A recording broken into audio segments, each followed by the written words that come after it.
We're live. The TapeHead Massacre Podcast.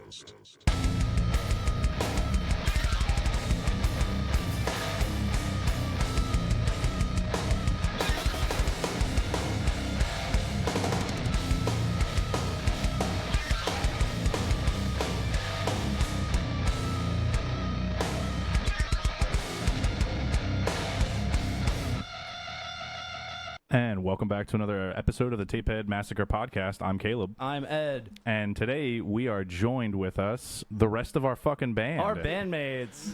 What up, guys? Welcome, guys. Everybody talk. Is this thing on? Hello? Hello. So we're not really going to be talking about a movie today. We're just going to be doing a fun episode, talking to the guys, getting background of horror and music and all this fun shit. And, oh, nice. Good. You Like my forgot to candle? put that on. Spooky. You Like put my the batteries candle? back in. I did. Hell yeah. And then this is going to be on YouTube. So if you want to watch the episode, I'm sure it'll be a fun visual watch for everyone involved. Yeah, Ed, I guess let's get a recap of the last couple of days since we did our last episode. Oh, man. What have we done, Caleb? What have we done? We worked. We did a lot of that. Did a lot of working. Yep. Have you watched anything since I haven't been home? Good question. Fuck. No, I definitely did. You know what? Let's turn it around to the boys. Yo, have any of you guys watched anything good recently? Any good horror stuff? Or just anything good in general? I have been playing Silent Hill. Take the mic. I've been playing Silent Hill F. Is it good? Oh, shit. I think it's really good. Nice. I wanted to get it. I'm just waiting to get fucking paid. Yeah, I As like it usual. a lot. Yeah. It's awesome. Cool. That's fucking what's up. I don't think I've played any of those since the first one on PS1. Oh, Well, you played the remake, right, Adam? Yeah, that's like one of my favorite horror series. Fuck yeah. Shout out. Are you excited for the new movie? Yes. Yeah. Yeah, it looks cool. Nice. Hold on, let me turn this fucking gate back up a little bit. Give me a second. Just testing the waters here. First time with Testing the guests in a John little while. Waters. Oh, there you go. I'm gonna pull this release a little bit. There we go. All right, that should be better. Now we're not gonna hear like we're in a fucking like we're in a mammogram right now. Everybody's touching the mic. Shit. I had watched Return of the Living Dead with Laura. Yes. That was her first time seeing that. Oh, we watched Day of the Dead today because I'd never seen it. This one's I never haven't- seen Day of the Dead. I never saw Day of the Dead before today. I knew every major key part of the story, but just never watched it front to back until today. And then now I have, and Bub's fucking goated. Oh yeah, Bub's the boy. I love that movie. Nick, you put that on me for life. I'm sorry. Yeah, we. I only tattoo Tarman tattoos. Yeah, period. that's strictly it. Tarman tattoo Only artist. Tarman. I'm only doing Tarman tattoos for the rest of my career. See, I love that. That's a great idea. It's like the niche that no one think they needed, but everyone wants. Nick, you've definitely watched something good lately. I've watched dirty movies. We were talking about well, Nick, you've been getting back into collecting again, and I've been collecting my fucking balls off again. And yeah, it's been getting a little dangerous again. Thank you, David Yeah, White. it's getting pricey. Yeah, it is. I'm selling off all my things that I all my equipment to fund VHS. Dude, I feel that. I feel can't part with my DVDs or my Blu-rays. Yep. Nick's gonna have to leave the bank because he has no Yeah. more equipment because he bought I'm just gonna take a VHS personal loan. He's like, Give him the mic. Give him the mic. Talk it to the mic, Dave. First, I'm gonna unbutton your blouse. We'll be at perfect. the shop, and I'll be tattooing somebody that collects and knows about like a lot of the snuff movies you guys know. And he'll be like, "I got that on," and it's like pop his head in. VHS, fucking Blu-ray. Like I'm just like, that's fucking awesome. Yeah. There's some wild shit out there. We were talking about. I picked up some like random shit off of eBay just because, you know, again, like we've talked about on the show before, cool covers and the attraction to just a good fucking cover art, you know, making, you know, and it's just, it makes you want to fucking buy it even if it's dog shit. There is a book on Amazon about Just cover art. Just VHS cover art. Is there really? I feel like I've come across that in my travels. It's in my cart, okay, guys. Again, it's pictures, guys. It's pictures. Nah, Nick, you got to read the book I just read, The Slob, dude. That thing's fucking crazy. Oh yeah, it's right over there. I do read books. I read spooky slasher Here- books. And I Adam, have you also read found too. I got It is called VHS Video Cover Art by Thomas Hodge. Okay, Thomas sick. Hodge. Shout out. And it looks cool.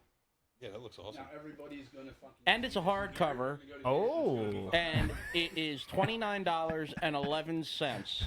Yeah, And if I will probably buy that tonight. yeah, I was gonna say if you guys are listening or watching and go to check this out on Amazon because it's sold out, it's because of us. Yeah, great. Now I can't buy it tonight. Yeah, I picked up. Her Name Was Torture. I haven't watched it yet, just because there's been No time.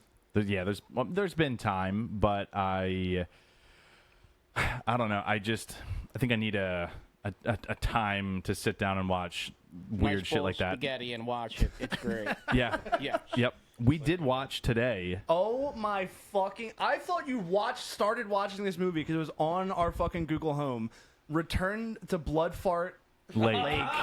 Return to Bloodfart No, Lake. let me. This movie had me in fucking tears. Like, it is the dumbest fucking thing I've seen in my life. But goddamn, was that shit fucking. The fucking main actor is the dude who runs what fucking horror shirt website is it? The main actor is Yeah. the owner of Fright Rags. Yeah, he's owner of Fright Rags, and he's talking like this the whole movie, every line of dialogue. It's hilarious. It fucking killed me. what was the fucking main girl? Look up Return to Bloodfart Lake yeah, and hold on. read the fucking names of these characters. Yeah, so The main girl. Go to cast. Go to the fucking cast. Yeah, Go to the top. where the fuck? There it Right is. there. I'm changing our band name to Bloodfart Lake. Oh fuck yeah! See, I like that. We have so Chris Seaver is the director, and this is his whole lane of making these like hilarious fucking movies. And this is a sequel to Terror on Bloodfart Lake. Yeah. Yeah, so you do have a return. It But- would have been even funnier Show if that more. was the first one. I mean, there's not that many people in this what the movie. fuck was her? Wait, her name was fucking like Millie Mugglejugs or some shit. Yeah, Millie Mugglejugs. That's shit it. you not. And the whole time she's just like, look at these perfect tits. Dude, there's one part where she goes off with the one dude and like her crew, and they're like, doing a expose on fucking Bloodfart Lake. And literally, I shit you not, she like pulls him to the side. She's like, "All right, you want to fuck these muggle tits? Like, go for it." And he pulls out a just fucking 10-inch rubber dildo and just starts fucking stroking it. Gets Yeah. a corn cob through the ass out the fucking tip of his dick. Yep. And then fucking the killer like takes the girl's head. He's like, "I hope you're good at this." Shoves it down, and the corn cob goes through his dick, through the back of her fucking head. There is a guy, Chris Seaver, the director, plays Jacques DeQueef. Jacques DeQueef. That's it. I'm putting the queef on my Nick the queef. Nick the Queen. But literally the entire point of the movie is that there's this killer. There's the guy just takes his masks off, like his mask that he's wearing, that's clearly a mask, like in the middle way, and he's like, "This is the most retarded fight scene I've ever been in," and then puts the mask back on, and then the scene continues. I wish we were kidding about that. And the fight scene's not even a fight scene; they're breakdance battling each other Yeah. the whole time. Dude, it's good, but you could watch it on Prime. Anybody that's listening, go watch that. An hour and like 12 minutes. But dude. yeah, he's done a lot of parody movies. Taint Light. The reason it was on my Discovery on our TV was because I watched yeah. Fart the movie. And I guess Yeah. that was a suggested watch. But, he's also famously known for Taint Light, not to be confused with Twilight. Yeah, see? Yeah. And Or then, the taint. and then Dave, To the killer fella. Dave's our resident Sasquatch connoisseur. So he made a movie called Sex Squatch. Nice. And you assume you know what it is.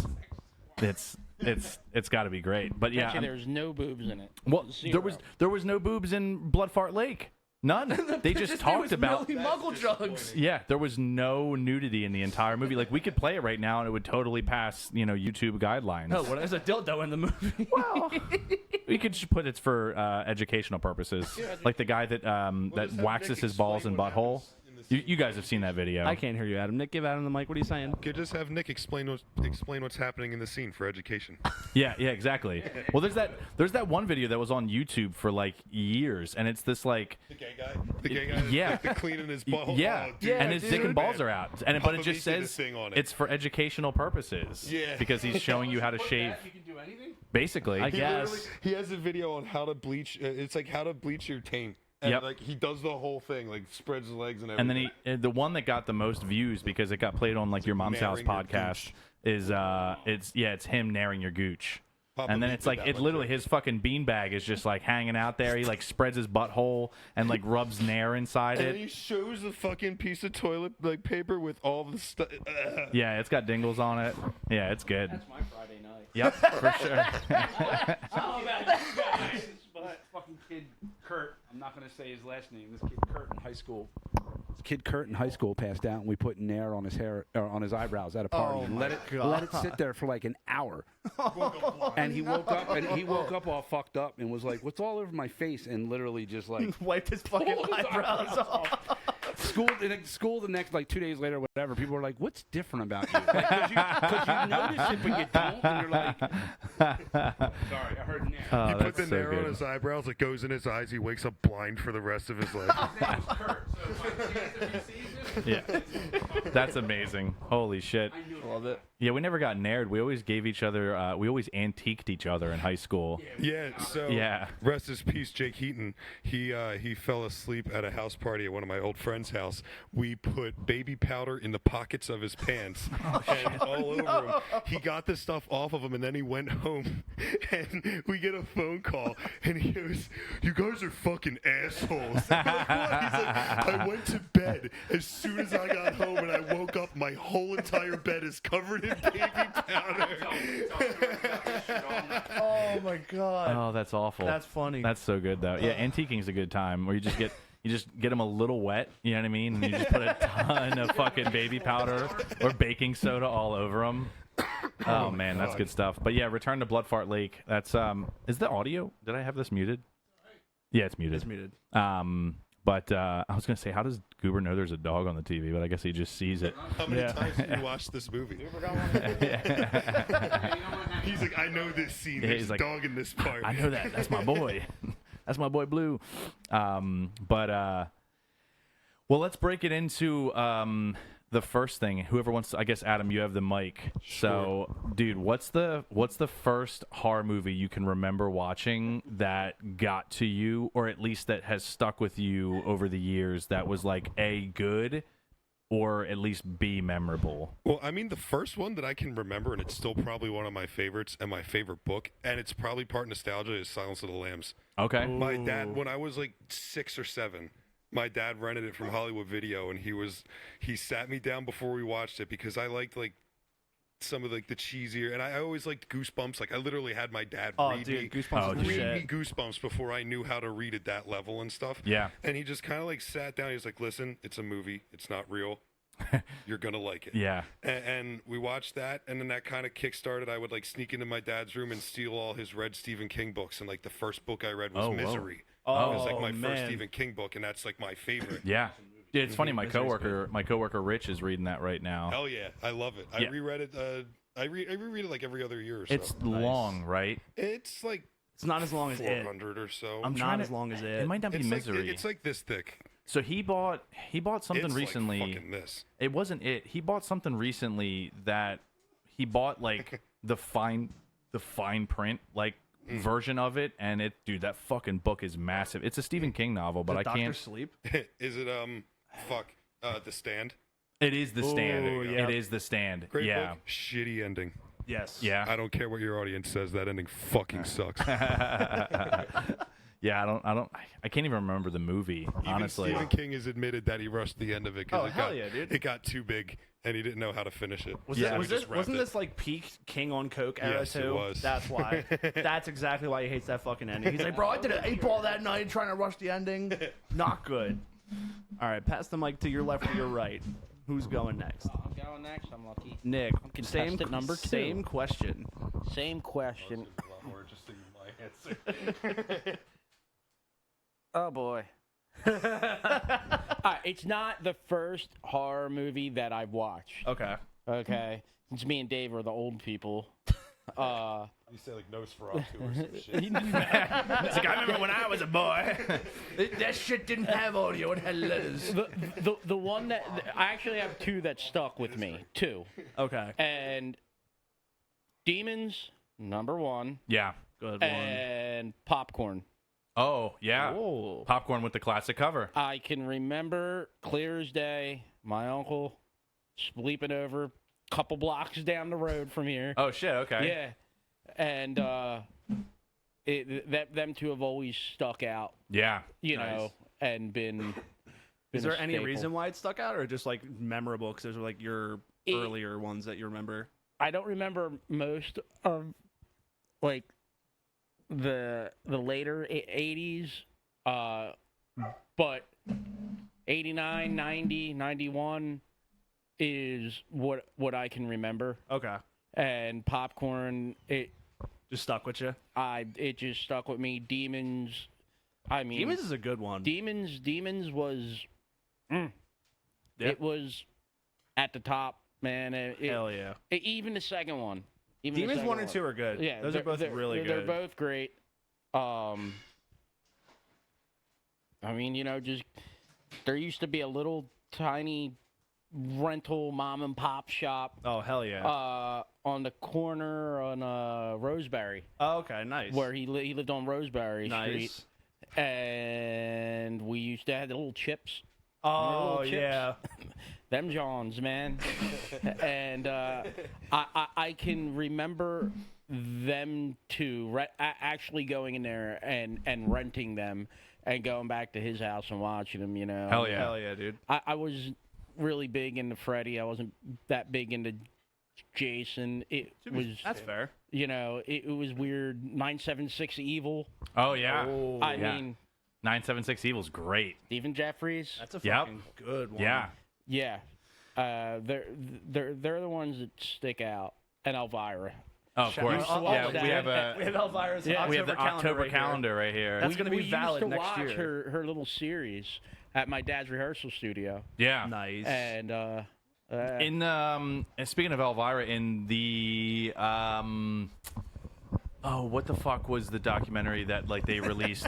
In Search of Darkness. I don't Yeah. know if any of you watched that. It's like a 2 or 3 part docuseries that they basically just cover the history of horror, and like there's so many appearances from people in it, like directors, actors, actresses, producers. Dude, each episode's like 4 hours long. Oh, well, yeah, so that's the Yeah, thing. It's like it's each one, super long. it's Yeah. super long, and like Corey Taylor's in it a bunch, but Elvira's in it, and she goes over her like whole thing of like, because they have this whole segment on like video store culture, like booming in the 80s, and how like her TV show was basically just this thing where it was like, okay, we're going to put me in front of a camera and we're going to watch these old ass movies that no one knows, and we're going to make these movies huge. And they got released on midnight video boxes, the big boxes. big box. And yeah, those were like, you know, you watched her, you know, it's kind of like the whole Joe Bob thing where like, you know,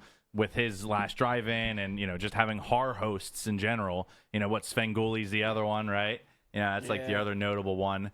But yeah, it's cool that like she was able to bring a lot of like these older movies that never got the day, you know, that the time of day, Yes. you know, into the light. So that's sick. Dave, Also, her book's awesome. her book Oh, is really I should fucking judge good. I actually haven't read that. Yeah. Her book is really fucking Yeah, good. Yeah. you need to read it. It's If you can read, Okay. you need to read it. If you're able to read. Nick had his wife's read it for him. all right, Dave. Same question. So, what was the first The first horror horror-ish movie stuff I was ever exposed to? Yeah. So in Blackwood, New Jersey, there used to be a movie theater right in the center of town when I was growing up. Okay. Mm-hmm. Like when I was 8. So Yeah. you're saying like probably like 79, 78. My father took me to see The Shining Oh, in that theater. shit. That's the first, I guess, holy shit, stuff Yeah. that I've ever seen. You know, Yeah. like, Yeah. And then this movie was.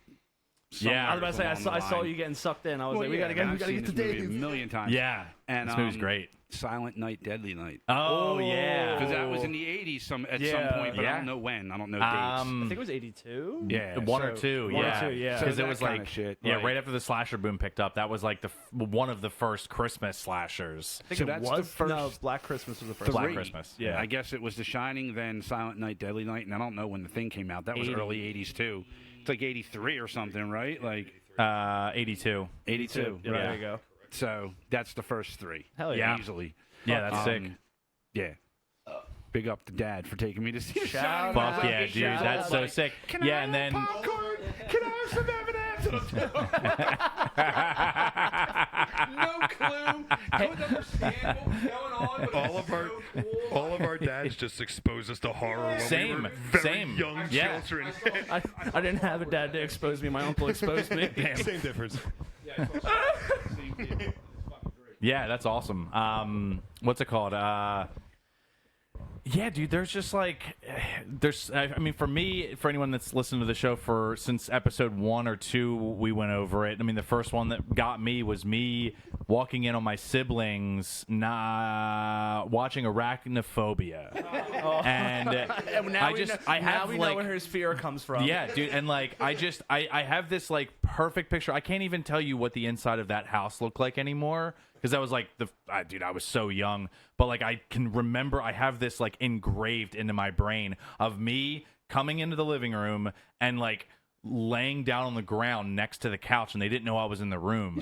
And I literally army crawled my way in, and I can see the couch and the TV and like things that are still on the wall because it like literally burned an image into my head. It's crazy. That's And awesome, like from what you guys were all talking about with these movies that you guys watched, and you know, you can probably still have that same like picture of the room that you watched it in, you know what I mean, or theater. And dude, I just remember it was like the scene where the dude's like on the shitter up in the bathroom and all the spiders start crawling through the window, and I just dude. Yeah, and like I watch it now and I'm like, this is fucking dog shit. This movie's awful. You know, Jeff Daniels, but like, you know, still. But yeah, it's like, yeah, I just remember that scene and I remember screaming to the top of my lungs and like it scared the fuck out of them because they didn't know I was fucking there. You know what I mean? So And I think I said it Yeah. before, but for me, it was like Illuminati. I know we talked about it. Do you guys remember like the old like horror movie compilation DVDs where it'd be like 4 or 5 different movies on the same DVD? So my uncle Walt had one, and it was fucking Jeepers Creepers, Child's Play 2, and like 2 or 3 other ones. And I like you said, like vividly remembering where you were. I was in his Philadelphia townhouse. He had like a red bulb in his lamp, and I remember him specifically putting on Child's Play 2, and it skipped right to the scene where he fucking kills the teacher with the meter stick, and just like it just zooms out slower and slower. That's like what ingrained into my mind with horror movies Yeah. was that scene. Another one that sticks out for me, I remember being in like elementary school. I had a friend growing up, his name was Chuck. He's the one that like got me into death metal. He got me into horror movies, everything. He gave me like a burned Cannibal Corpse CD in 6th grade. Oh, fuck And, like, yeah, dude. started everything. Fuck yeah. But I remember I remember being at his house and they were watching the first Nightmare on Elm Street, and I specifically remember the part with Johnny Depp getting sucked into the bed. Yeah. and Oh, blood yeah. shooting Of up. It's course. a very specific memory. iconic. Yeah, So is Poltergeist considered? Yeah. for sure. Because Yeah. that's up there too somewhere. Yeah. That is not. Well, you know what I mean. But it's not horror. Dude, it's not- funny. It's funny that you bring up Poltergeist because I have another memory, and I've seen it as an adult. I didn't see it as a kid, specifically because I remember going to my cousin's house, and my dad was with me, and my cousin, who was older, closer to my dad's age, was talking with my dad about Poltergeist, and my dad had already showed me a couple things, and he was like, "No, I'm not going to show him that one." Another And I whacked out I movie, also too. I can't think of why he wouldn't let me see that when like he let me watch like Texas Chainsaw Massacre and like It's a different, just like different type of horror. You know, I know that he like looked out for like nudity and like sex scenes and stuff, but like you really, I mean, even just there's a list on IMDb, thankfully, because obviously we're gonna have this on YouTube, but we're trying to find fucking movies, horror movies that don't have nudity, and like The Thing's one of them, but the list is short. The list You know is what I mean? Poltergeist don't have nudity. No. That's what I'm saying. Thrown up on the walls and shit. Right, In a little yeah, shirt, right. Like, There's no nudity, so I'm like trying to figure out like why. I mean, maybe like my dad wasn't like super religious, but like maybe it was like for like I don't know some. I don't know, like that. Maybe he thought, Yeah. maybe he No, thought that's a something fire like, starter you're thinking of. Yeah. maybe he thought Yeah. something like because you were a kid, you'd be more likely to be scared and believe the ghost thing more than like some Maybe. That's what I was crazy thinking. Maybe. That's what I was thinking. you know. Yeah. Yeah. Maybe he didn't want to. When I was one of the first movies that like kept me up at night, and when I was a kid after I watched it was the first Final Destination. That movie Interesting. The whole fucked thing me where it's up. like there isn't somebody chasing you. Right. There isn't It's a just bad life. guy. It's just death. It's Right. coming, Right. and if you don't die, it's going to create a fucked up way to do it. Dude, Yeah. those movies are the reasons I don't fucking ride behind a log truck That was anymore. like I Yeah. that was like when refuse. the first one came out. It was what, like 12 or something like that, or The first one came out in '99. oh, so I was Oh, yeah. like, I was 99 or a lot 2000, younger. one of I those. watched it around like 10 years old or so. But I remember 2000. my first 2000, time I there you was go. laying in bed having like an existential crisis, like death is just coming. I'm Yeah. never getting on a fucking plane. I'm never, Right, I'm never yeah. taking a shower again. No planes, no walking, no showers, no train- public. no trains, Yeah. nothing. Fuck a roller coaster. Yep, yeah. But that's the thing. It's crazy how that shit sticks with you. And like I remember like one thing that I guess I watched it young enough anyway. But I remember we rented Signs when it came Oh, out. dude, Oh, that yeah. And, I think that movie fucked everybody up when it And came I out. think it was only scary because they That built fucking- that The moment up quinceañera. so Yeah. much. Yeah, that The quinceañera quinceañera scene. Yeah. You know what I mean? I think that's what got everybody that was that younger. was the only fucking scary part of the movie was Yeah. that, and it fucked. And I a guess lot the of people TV up. like image where Yeah. like they see the reflection of the alien Yeah. behind them, you know. But yeah, you brought up Cannibal Corpse, which, and since you have the mic, we'll let you go first. That was the other thing, is that the genre of what we play and horror go hand in fucking hand. And like realistically speaking, like I mean, you have Nightmare on Elm Street 4, right? It's the Dawkins soundtrack. Is that Oh, yeah, 4? Four? 3. There you go. Yeah. So, yeah, Dream Warrior. Yeah, Yeah, you so got like, fucking dude, Dokken right on there. that. You got Yeah. Goblin doing fucking And, like, Suspiria. the whole Freddy vs. Jason soundtrack. Yeah. 2000s new metal Right, on the that's what I soundtrack, mean. and it's a Heaven. fucking. It's just banger. like that's the thing, and it's like, you know, specifically to take, you know, just a point at like Nightmare is like that was at the time probably one of the biggest franchises on the market, and for them to just go, yeah, let's take an 80s like hair metal band that is popular right now, maybe not that popular. I mean, they were, but like it wasn't like, you know, huge band, and we're gonna have them do the entire soundtrack is like fucking crazy. You know what I mean? So like. That's where these things that we do blend in with what we enjoy and watch. What was it the Cannibal Corpse thing that was the first heavy band that you heard? But as that, and I think around the same time as corny as it sounds was Slipknot too. No such thing as corny for that. No such thing. Those first two albums are unfucking touchable. To Yeah. me. Yeah, dude. There's Yeah. nothing will top those two. Yeah, I agree. And I used to torture my parents getting ready for school at like 6:30 in the morning with my boombox, and my sister's still trying to sleep in. I have it cranked to 11 with the just letting the self-titled start from the beginning while I have it loud enough that I can hear it while I'm in the shower. Yeah. Fuck yeah. Fuck yeah. Every single morning. It was either that or Absolutely. like System of a Down or whatever metal album or new metal album that I got at the time. Yeah, yeah. dude. Fuck Static yeah. X was a big one. Yeah. Shout- Yo, rest in peace. Yeah. Rest in peace. That's sick. All right. Pass it off, left or right, your choice. Oh yeah, dealer's choice. There we go. What's the question? All right, so the first heavy record Exposed that to heavy you, music? yeah, the first exposure to heavy music. So getting into skateboarding in like 83, 84. Mine a trip. The first, well, close. The first heavy shit I heard for me to, like, that's heavy. Obviously, like, Motley Crue was coming out. Quiet Riot was coming out. Hell yeah. But, like, even a little bit before that, it was, like, fucking Sex Pistols. And then, like, a band like Angry Samoans. They were just, like, a punk rock heavy. But it wasn't, like, distortion heavy. That came into high school when everybody was like, Metallica, Megadeth, Anthrax, and it was all cool. And then somebody was like, did you ever hear this band before? And I was like, Morbid Angel, no. Oh, shit. You know, and then it was like, Yeah. somebody was like, you ever hear this band? Onslaught, who's this? Like, and it was like, this shit's so like senior year. I'm wearing like creator shirts, and people are wearing like Cinderella shirts, and I'm like, you'll see after a while. Just give it a little time. You'll learn about this because like me and all my friends were like into everything underground, like Carcass, but like way before that in the '80s was probably Quiet Riot, stupid shit like that. Like what's this cool? Motley Crue was though, man. I remember.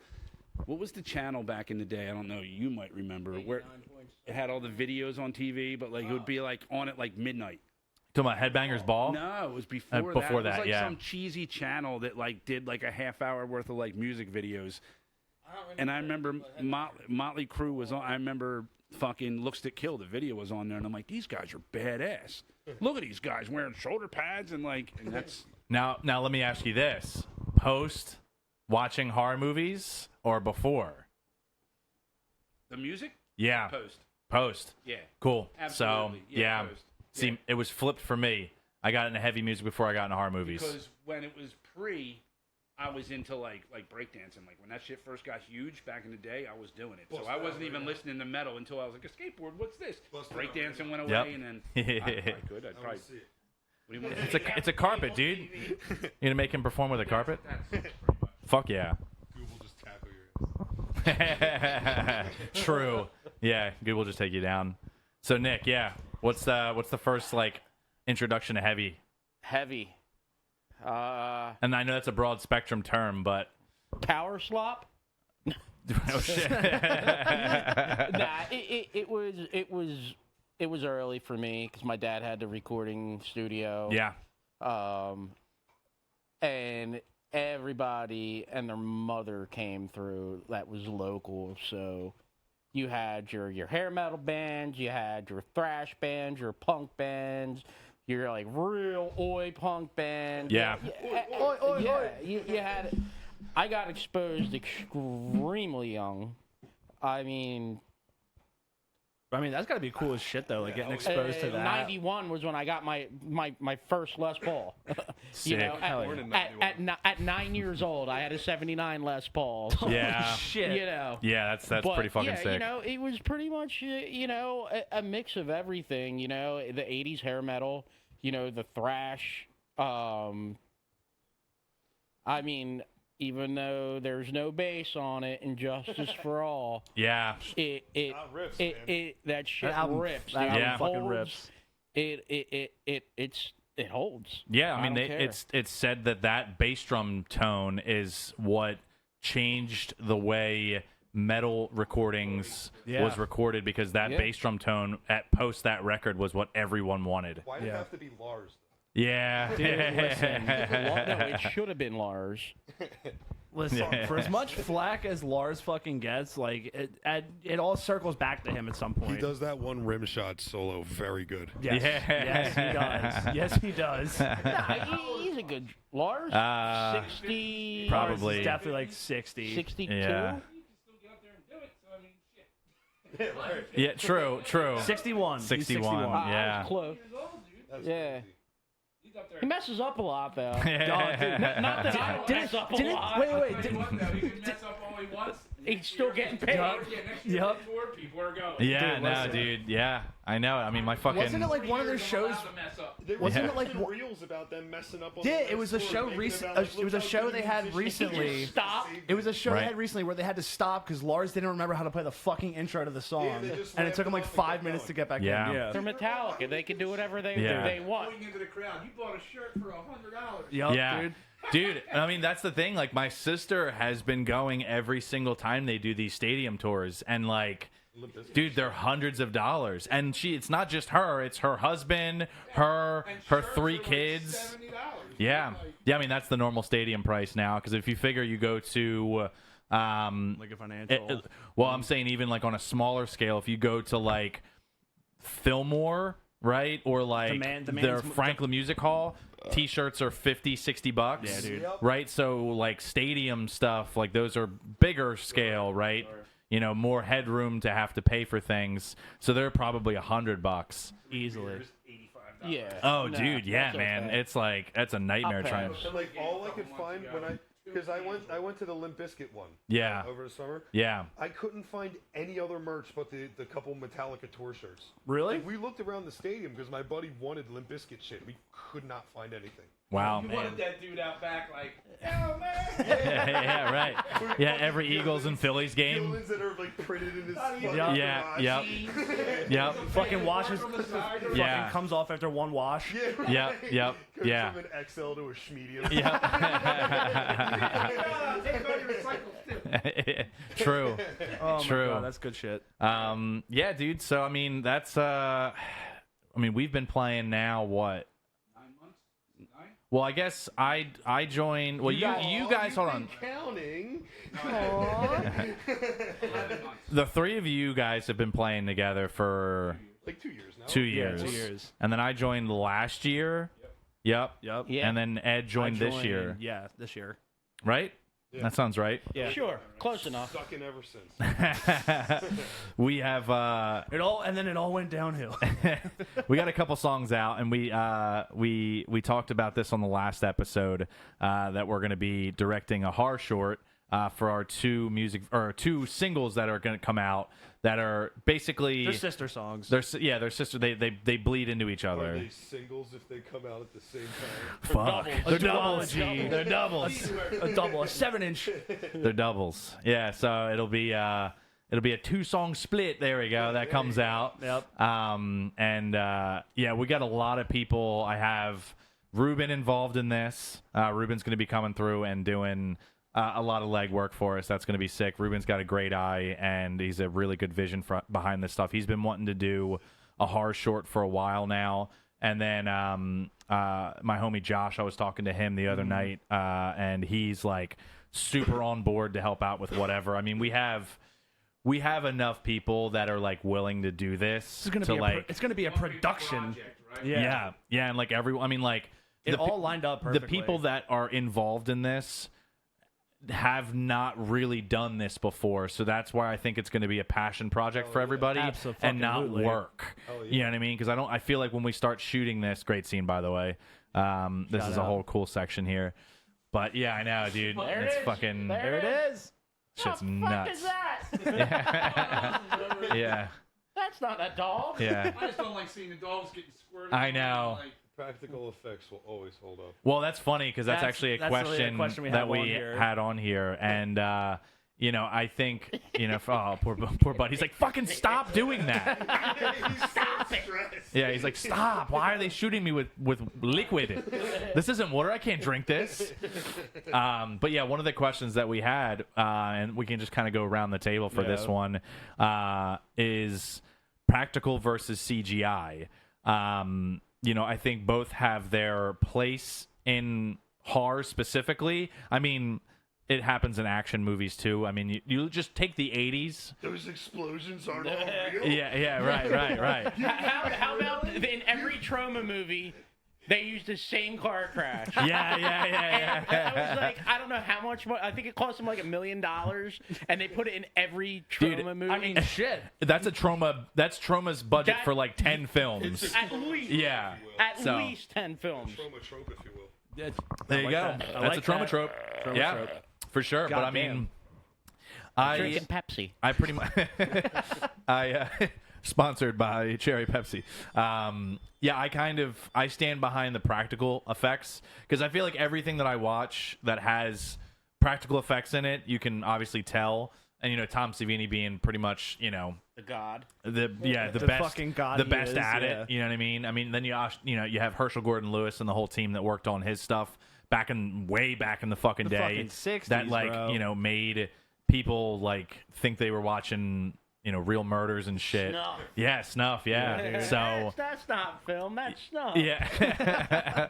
But I mean, Nick, what's your take on practical versus CGI? I don't know. Oh, hell. Ah, shit. Here we go. I mean, all right.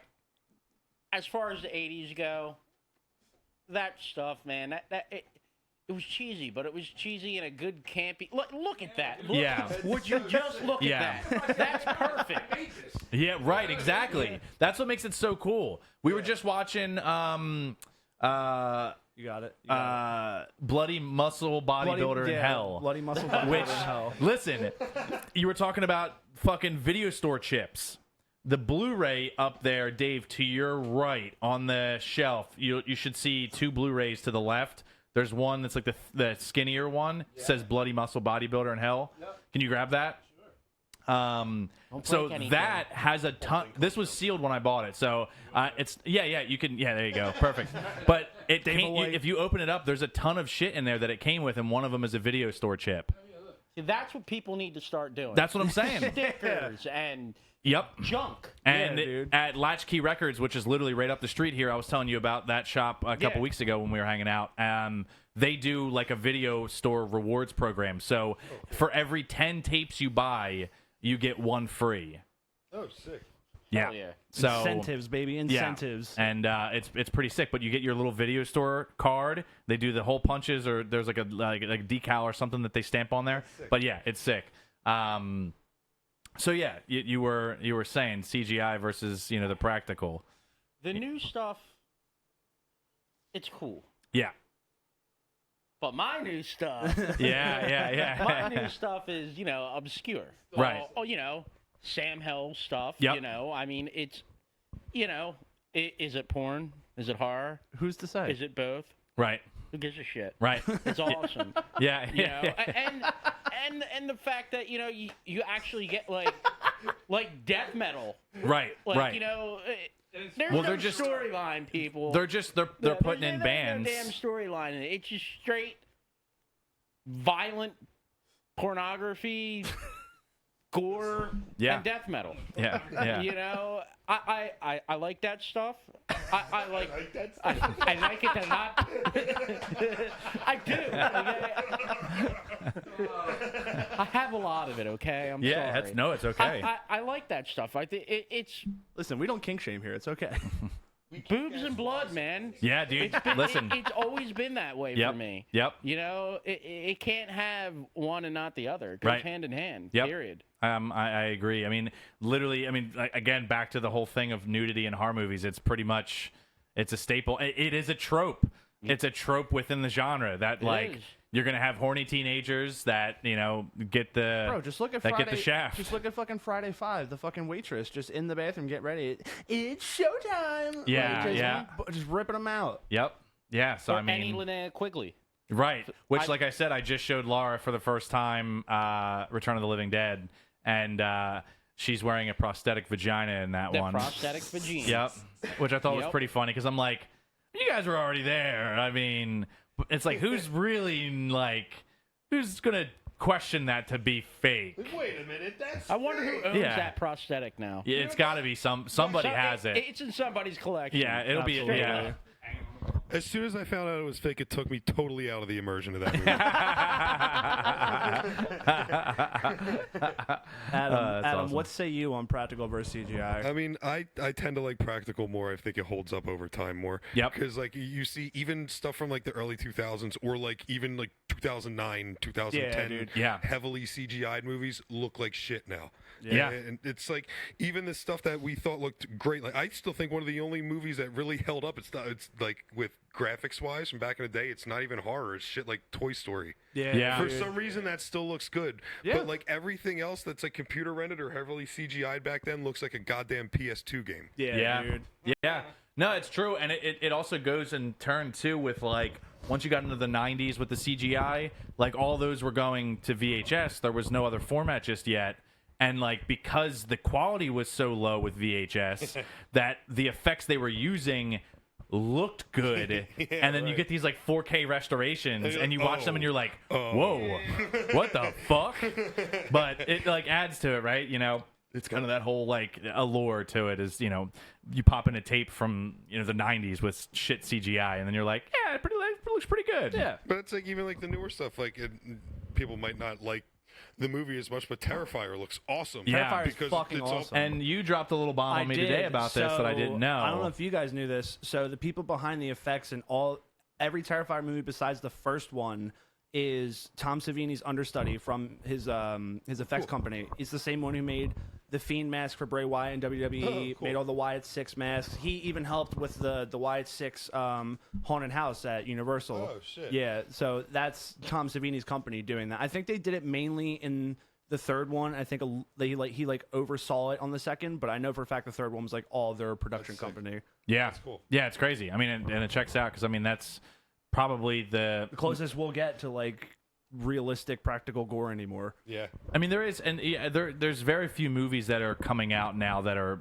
I mean, there's nothing like Terrifier that's mainstream. Wasn't the Substance practical effects at Substance, the end, at least? Substance was, I think, like 99% practical. the end is the with, only like, thing that's, slight like- CGI adjustments. It's the same thing with Weapons. Like it was all I practical, still and need then to see that. Oh, dude, we Really just good. watched it the other day. It's Really really good. Isn't it on streaming now? Now you can rent it. you can rent it. Yeah. I think you Might can as well. rent it. Yep. Yeah, worth it. It's really good. Dude, I just love that it's the whitest kids you know guy. Oh, dude, you making said that, horror yeah. movies now. And I mean, you know the references in the movie with the Yeah. fucking 7 hot dogs for Yeah, breakfast. yeah, Yeah, dude. Nobody else knew what I was talking Yeah, about. that one did. Like I remember the show, but I never like watched it in depth. I blurted it out. I'm like waiting for like a cool silence. Yeah. Like why did we know? Like okay, why did I know Fucking this? people. Yeah, but yeah, damn. that Weapons was really good. Yeah. Your yeah, turn, Dave. I like anything that looks old school. Yep. I just do. Yep. Like, There we even go. like watching this, like I guess being the creative person I am, it's like, wow, somebody was like, all right, we're making a movie. A dog's going to get all crazy and alien looking. Do something with it. Yep. Okay. And someone had sketches, and they had to fucking mold and spray and Yep. wet and make this shit look the way it looks. And that's the shit we're gonna do because we don't have money for We CGI. don't got CGI money, baby. Now, So Break out the paper mache, baby. Now- Gonna beat up a homeless I guarantee you. Yeah, I guarantee you in like the next 20 years, probably less, this AI shit's going to be like, we have an idea for a movie. Give me a half hour. yeah. And it just makes it. Yeah. Like, Yeah. That's going to be...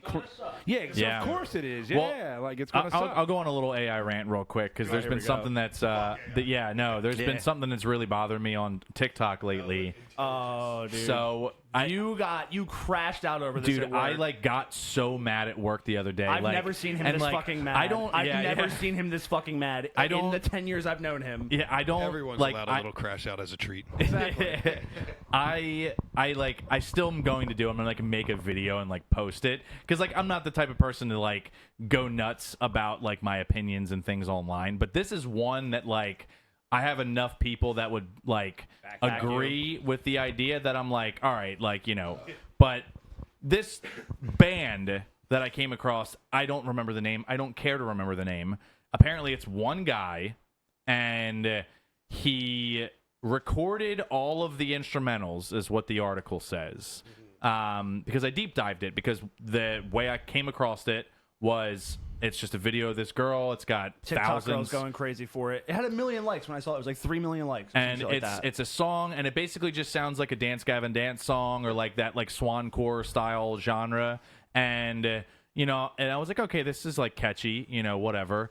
And then I like hit the comments, to see what people were saying, and like the first couple of comments were, "This is all AI. This is all AI. This is all AI." And then when I clicked on the sound on TikTok and went to all the other videos, it's all the same type thing where it's just like a girl in a car like singing along to it because she loves the way it sounds, and then all the comments are, "This is AI. This is So AI. This is somebody's AI." just super really good at AI and I guess music too and putting it all. No, Well, like so- there's an app that is Yeah. called Suno where you pay, I think it's like $200 a year, And it makes you a band? You can give it your lyrics and tell it what style you want the music to be. And I have like I have actual like songs my uncle made with it, and they sound fucking real. I gotta Yeah. I gotta think of the name of the band, and I'll once I remember it, I'll send it to you guys. There's like a grindcore band that's all AI created, and it is the most lifeless, soulless. Of course, it takes the human Yeah. Just the like human turkey element souls out of it. But see, I would find it to be a little harder for it to be like that genre. But like the fucking this song specifically, it is said because the band commented on a lot of these people's comments saying like this is AI, and then the band would respond back, no, the instrumentals were all done by me and the lyrics are mine, but the vocals are all AI. And sucks. and I'm like then I'm out. Get good. Like Skill then issue. I'm out. Like Skill issue, bro. yeah. It's just like what the fuck? And I'm You want like to make music? Learn how to make fucking music. that's what I'm saying. And then for you to openly admit that It's AI. that it's AI makes me not believe you when you tell me the Everything else instrumentals isn't, yeah. are recorded. Because if you're using this app, if you're paying for this subscription, whether it's the same one or not, you're going to get your money's worth out of $200, and you're going to go, make me a song in the vein of Dance Gavin Dance and Swancore bands such as insert bands, and here's the lyrics that I want you to use, and put it in the key of boom, and then there it is. Right? It just takes the human element It's and all the fucking gross. fucking. And people are like, who cares if it's AI? It sounds good. It's catchy. And then I'm like, okay, let's take that concept. Let's evolve on it, and let's say that becomes the mentality for everyone, right? In 20 years from now, concerts don't exist because everyone's favorite artist is fucking AI. Right. And what is it going to turn into? And this is no diss on DJs, but is it going to just turn into DJ sets of AI bands? Yeah, fuck that. It's just Is that one what's guy- gonna It's just happen? one guy standing on stage, hit and play. The people in their basement saying, "Oh, it doesn't matter, man. It's fucking still sounds good," are the dudes in their basement that probably have like inflated dates and fake pussies and blow up dolls. Yeah. Like, seriously, no, they I'm- don't care. It's not real. Feels good. Yeah. Like no, for real. That's Yeah, what I look dude, at. I'm with you. And No, the other that's thing so too is real, though. those people that are all saying like, "Oh, who cares?" are probably they also most likely have no artistic skill, whether it's yeah. drawing They look or at this as a whatever way the to make case. money. And Absolutely. That's another reason it feels so soulless, because they're not doing this as a way of I want to show you my talent. I think I can make some money off of doing this. Let me use this tool. Yeah, this is going to get a million It's views fucked on up. It's stupid as This will fuck. get a million views on TikTok, Right. and I can make money especially off when it. you're trying to do it in like a genre like we are. You're gonna make You're going to tens of hundreds of dollars. Yeah, dude. Like what the fuck? Right. And it's like it's crazy to me that this specific song that I heard has the amount of coverage that it does because it's right. getting so popular to the point of like insane, and it's like insanity. It's getting and then more likes than bands are. there's people going, just because it's AI doesn't mean you can't do it. Do you think it's getting so many views to the point now because there's this discourse Well, of around course, it? Yes. of course, but still, Absolutely. there's no such thing as bad publicity. True. So, well, like that band President, Oh, dude. he's just soaking in all that industry. Oh my god, plan yeah, shit. dude. well, dude, it's nuts, and like now there's people doing vocal covers of it. Yeah, and it's oh, like God. you're fueling the fire. Yeah. Stop. God. Yeah. Like, why are you covering something a machine made? Like, this all comes and like, hey, we're a fucking horror podcast. That feels Let's, like a slur. yeah, dude. Yeah, let's dude. tie this Yeah. all right back into fucking horror, dude.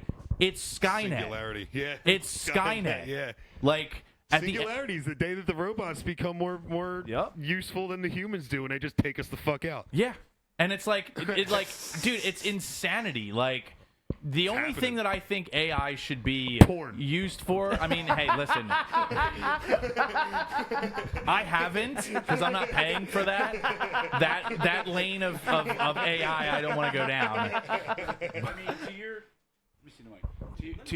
Let me see the mic. To your point. Yo, turn my mic up. To your point, like where music can just be duplicated by computers, probably even the person responding to people that are saying this is that, this is great, this is that, is probably AI himself. So it's probably not even a fucking right. So I read somewhere that like people that are getting like, well, shit you used to go to school for, like to be an IT entry level to some tech company. Now that's AI. Yeah. Yeah. It's all AI. Like they don't even so like in another 20 years the CEO of a company, it'll probably be some AI. Like, Right. like that's scary to me, dude. Yeah. Like, and that's the Skynet that you just referenced. Well, that's what I'm to me, saying, like, dude. That's literally what it comes down to, because it's I've like seen the endings of these movies, they suck. that's what I'm saying. They're never good for the human race. No. There's an AI software that is specifically built to make you an app, like a full app. Yeah. You give it an idea, and it makes you an app that you can put on the Play Store. And to flip into that even more, if you guys, if all right, I got some. I do have a buddy of mine that made an app that's on the Play Store and whatever the fuck else, where it's the whole concept of the game is you're pissing into a toilet and Sold. the goal of the game is to piss all the shit stains off the inner of the ball. Sold, dude. Yep. Sold. Great. Because we're all, I was going to say, we've all done that. Man simulator. We've all done that. Even if it's just like the ring of the bowl from like water just sitting in there, you're like, all right, let me piss these stains away real quick. Yeah, no, I'm just so- have a hard stream. I'm so glad this is a canon event for every fucking guy in the world. Yeah. Like the little piece of toilet paper that's still floating. Yes! To me, it's like that's like the enemy. Target practice. Target, the yeah. enemy ship. I'm That's like, duck hunt.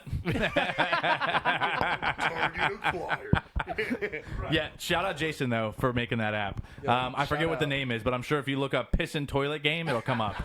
So, but yeah, no. So like, I don't know if you guys are aware of this. I feel like you and I had this conversation about this, but and this pertains to us as a band. So the CEO of Spotify for the last Oh God. 5 to 6 years has been selling off his shares to the company. Oh, fuck. Right? And Spotify has never netted any profit ever. Well, no. Fuck Spotify. It'll go You'll find out private. why in a second. It'll go so, private. It's always been fuck Spotify. Spotify, So- I love you. Don't take our music down. Yeah, well, actually, I don't care. Because Watch your fucking mouth. yeah. Team Apple Music all day. Meta But, already don't like us. Yeah, facts. Yo, Meta fucking hates Yo, to see Zuck. Unleash Hell exists. Get them out when you fucking post. Yeah, right. That's the wrong one. That's the wrong one. Fuck. Where's that?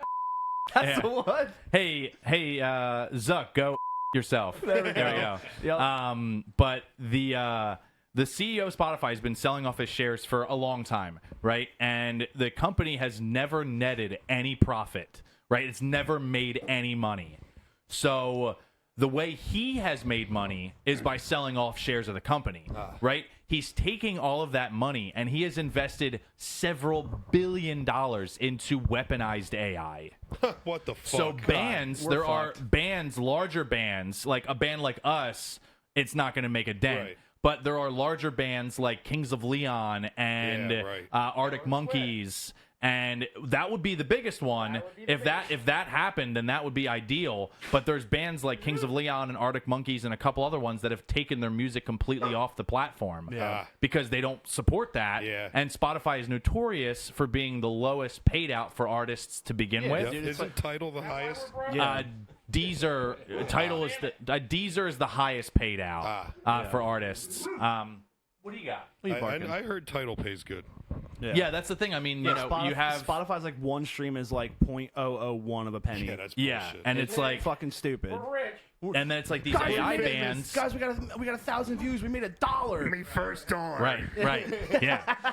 But that was just like something that just really got me fired up and got me all into this like AI funk of everything. Because like there are things that AI makes things useful for and can streamline your day-to-day process, right? That makes it useful as a tool, right? But to replace The human element. the human element of artistic creativity, Yeah, that's where I don't like and when it's like it's- that's where the line gets drawn, because at that point now it's even more of a concept to get behind, like a hive mind, where like eventually you won't be able to think for yourself because you'll just be able to go to your phone and automatically get the results you want in an instant click for anything. Yeah. You know Yeah, what I mean? dude. And I mean, it's like I have friends of mine that are in large corporations that work for like multi-billion-dollar companies that use AI on a day-to-day basis to complete their workflow in, you know, a matter of, you know, minutes versus an hour. Goober, come here.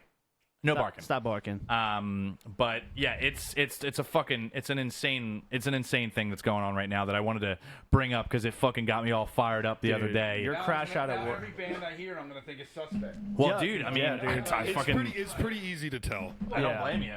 But after a while, it'll be hard to tell Yeah. because it'll get good at it. Yeah. You know what I mean? We also might know one guy in particular, name unknown, that Creates music. might start creating music like that. Just saying. Ooh. Real talk. Real talk. All right, so here we go. Here's another. Yeah, it's exactly who you're thinking of. It's exactly who you're thinking of. Suplex? Yeah, dude. All right, so here's another one for you guys. We'll start with Dave. Actually, no, we'll start with Nick because Nick will have a lot to say on this one. Which horror subgenre is the most underrated, in your opinion? You already know what I'm going to say. Fucking say it. Torture porn. Torture porn? Yeah. Yeah.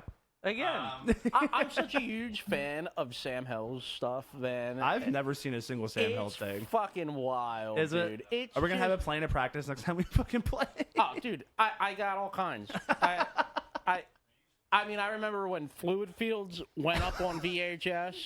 I jumped on that, man, so fast. First buyer. Click, click, click, click, click. I was literally, I had it on a timer just so I knew when it got posted. Ow! You're pinching my cheek.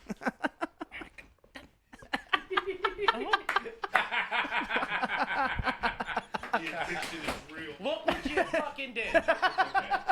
You broke it. I hope everybody's watching the video version of this because that is so fucking funny. Just a lightsaber. I'll play with that. You instantly look like a kid that got in trouble. Jesus. Oh, it makes queefy sounds.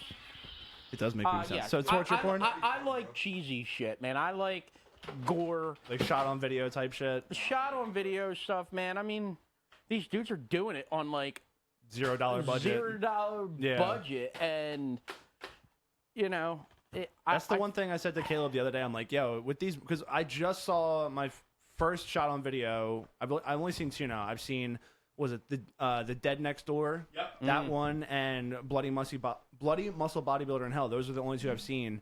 And I said, not for nothing, like, even if someone doesn't appreciate them, you can appreciate that the fucking movie got made. Yeah, And that's why I was talking about. That's actually why I brought up Bloody Muscle Bodybuilder in Hell. That's a fucking tongue twister. Yeah, dude. The reason I brought that up is that movie is just like we're about to be. It's just a bunch of dudes. It was literally making a fun movie. 5 friends in film school. Like, the dude directed, wrote it, produced it, starred in it. Then he got his 2 friends from his film class at school to be the other 2 characters. He shot the film at his parents' house that they were getting ready to sell. And then he had a composer and a camera worker. So it was like 5 people in total working on the film. Way to go, man. Yeah, dude. You know, and people don't appreciate. I mean, And it took him... it's a very small niche of dude. people. And it took him, 30, 40 years to get the movie out? Because he made it in...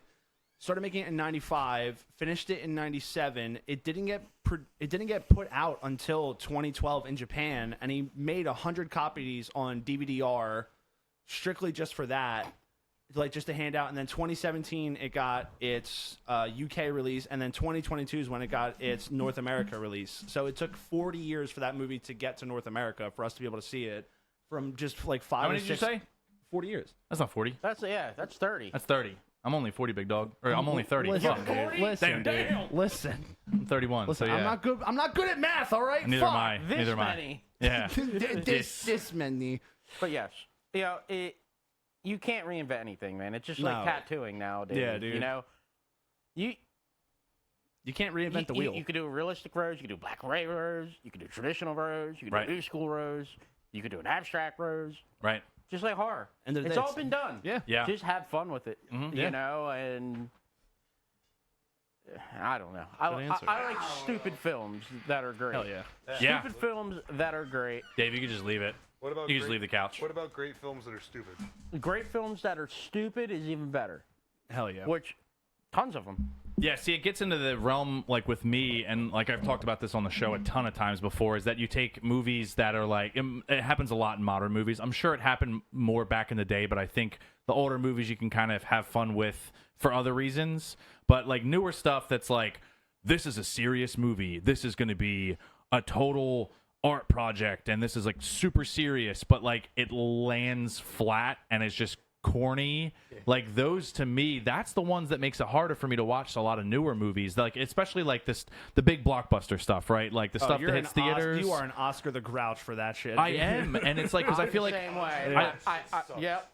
well, it's like the first Conjuring was Pass. cool, and then it's like, leave it there. Yep. The ones that came after, I'm like, haven't seen the last one. Ed said it was good. Last one was really but, good. Like The last one was really piece of good. shit couple. But that's the thing. It's just like they take these things They're and it's like romanticizing it's it. selling, so they're Yeah. just gonna keep putting it out, keep which was the churning them same out. thing that happened back in the '80s. It's like they kept How many making slasher them. movies did they make in the 80s?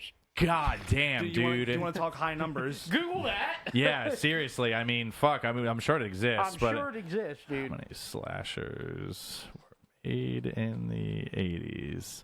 Survey says, I'd say 246 is this random Reddit thing. That can't be right. That's got to be more. Yo, there's got to be way more. Yeah, dude. Like, there's got to be a ton name more. 240. Yeah, right. No problem. There's a literal IMDb 80 slashers, the complete guide from 80 to 89. 324 titles. But who's to say? I mean, that's not accurate. Yeah, do they got any of the B? But that's what I'm saying. There's C probably it's and probably F not. movie? Yeah, it's probably not accurate. But yeah, I mean, that being said, I mean, it's the stuff that comes out now. It just like it makes it harder for me to like really get into, and that's when we come across the movie that like we watch on a streaming platform, and we come across that is new, and I like it. I freak out about it because I'm like, this shit's fucking great. Like when we watched fucking Clown in the Cornfield. You were Clown in the fucking Cornfield hyped. was awesome. That movie fucking ruled. That shit was great. That shit was so much fun because it didn't take itself seriously. It was knew a what it silly was. movie. It knew exactly what it was. It wasn't trying to be anything like. It was a young adult book turned into a slasher movie. Like, Yeah, it was great. It literally the first thing I said about the movie was as soon as he finished the book, he auctioned off the rights to get made into a movie. It makes me think, like, I like when I see, like, a horror movie or, like, something just really done awful, but it's super good. Yeah, dude. Like, you know what I mean? Like, Yeah. even, like, you and I have talked about it, like, Toxic Avenger, seeing that.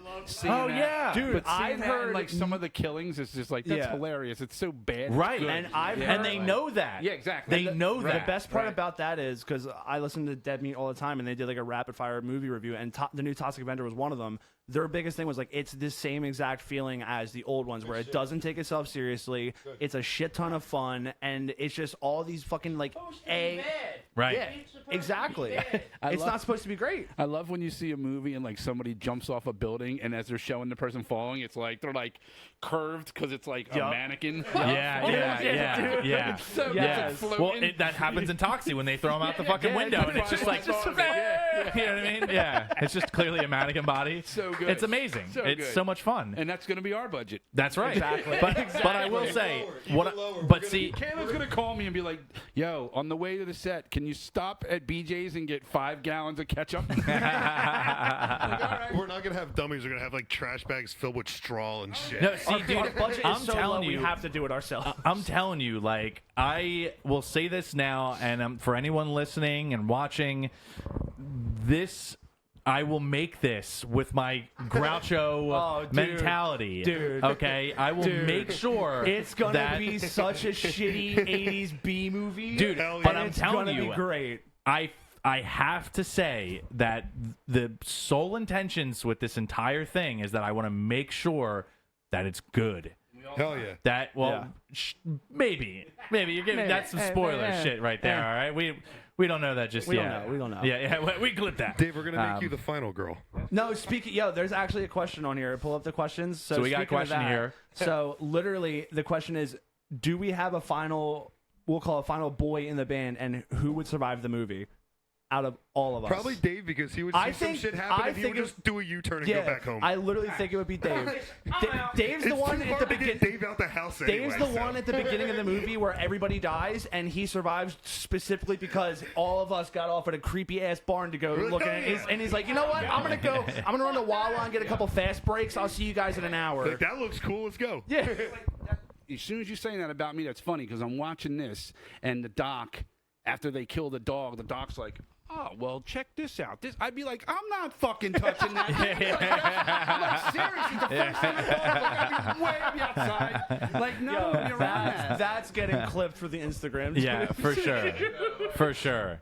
But yeah, I mean, All right, wait. Here's another one. So we all agree it's Dave who survives. My dumbass will go head first Dude, into the danger. I'm going at least second. I'm going first or second. I know that for a fact about me. But so we'll have like a group discussion about this. Which horror villain best represents each of us of the band? We have to pick you guys? No, like we all talk about it. Like out of all like the horror villains that we know, like who in the band most represents which villain?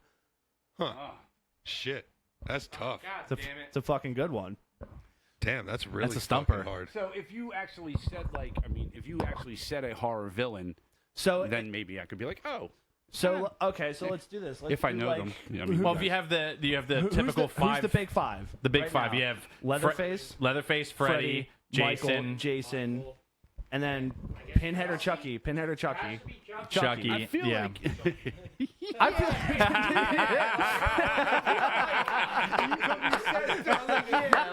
Oh shit! There it is.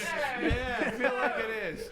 Because you make the joke. Well, he could be. He also could be Kruger too. Because you always have one line. True. Yeah. Say shit. True. Nick's got some fucking one-liners, dude. Yeah. What's the? You got the welcome back to primetime, bitch. Like if anybody's gonna say you think I'm scared to go to hell, fuck that. I'm from Jersey. Yeah. Like You know what? Yeah. That's real. Yeah. That's Truly. real. Adam. I don't fucking. I'm giving Adam Michael, dude. Yeah, I guess it might be I'm hard to giving pick him your Michael. own, Yeah, right? You're the shape. You are the shape. It's the shape. He's just. Very Shatner-esque face. And the only time you ever hear him talk in the movie, he's just grunting and Yeah. he's just fucking. Yeah, you have to pick. Everybody would have to pick everybody because it's hard to be like, well, I think I'm this. Like, that's weird. Dave gives me Yeah. a little bit of Chucky now that I'm thinking about it. Dave's not Chucky at all. Dave Freddy. Dave's Leatherface. Okay. All right, you know Yeah. what? I'm with that. Dave's Leatherface. Check up at the door. Yeah. So where's that make us? Yeah. There's Leatherface and Jason left. No, he's Leatherface. Freddie and Jason. Freddie. Now- You guys gotta fight now. No. That's Oh what yeah, we gotta fight. All right, fight night. Yeah, there we go. One's Freddie, one's Jason. Which one? Who's Freddie? who? Who's Jason? I was gonna say you're Freddie because you're a smartass. Okay. Okay, there we go. Take that too. I like it. All right, so now Dave has been switched from Leatherface to Freddy. So now it's got Jason and Leatherface. Leatherface. Fuck yeah. All right. The young new boy that we tell what to do. Oh yeah. Go kill that person.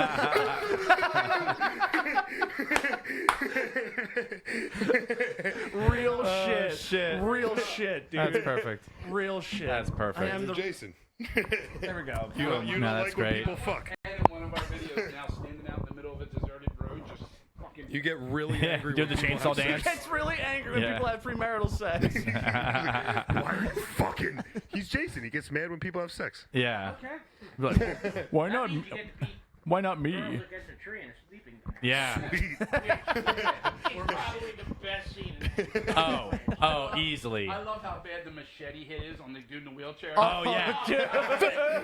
And then he's just like, just down the stairs, dude. He's having an orgasm. It's the Exorcist scene, but it's just a dude in a wheelchair. He's just like, you know what I mean? What was the other? Which one was it?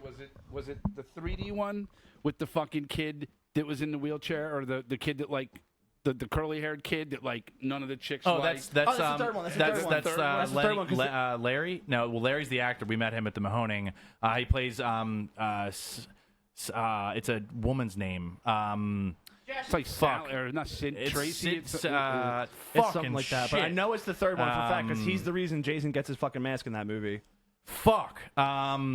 Yeah, he's the reason. Yeah, exactly. the sissy kid. That's what he is. Like, Ed? No, not Ed. No.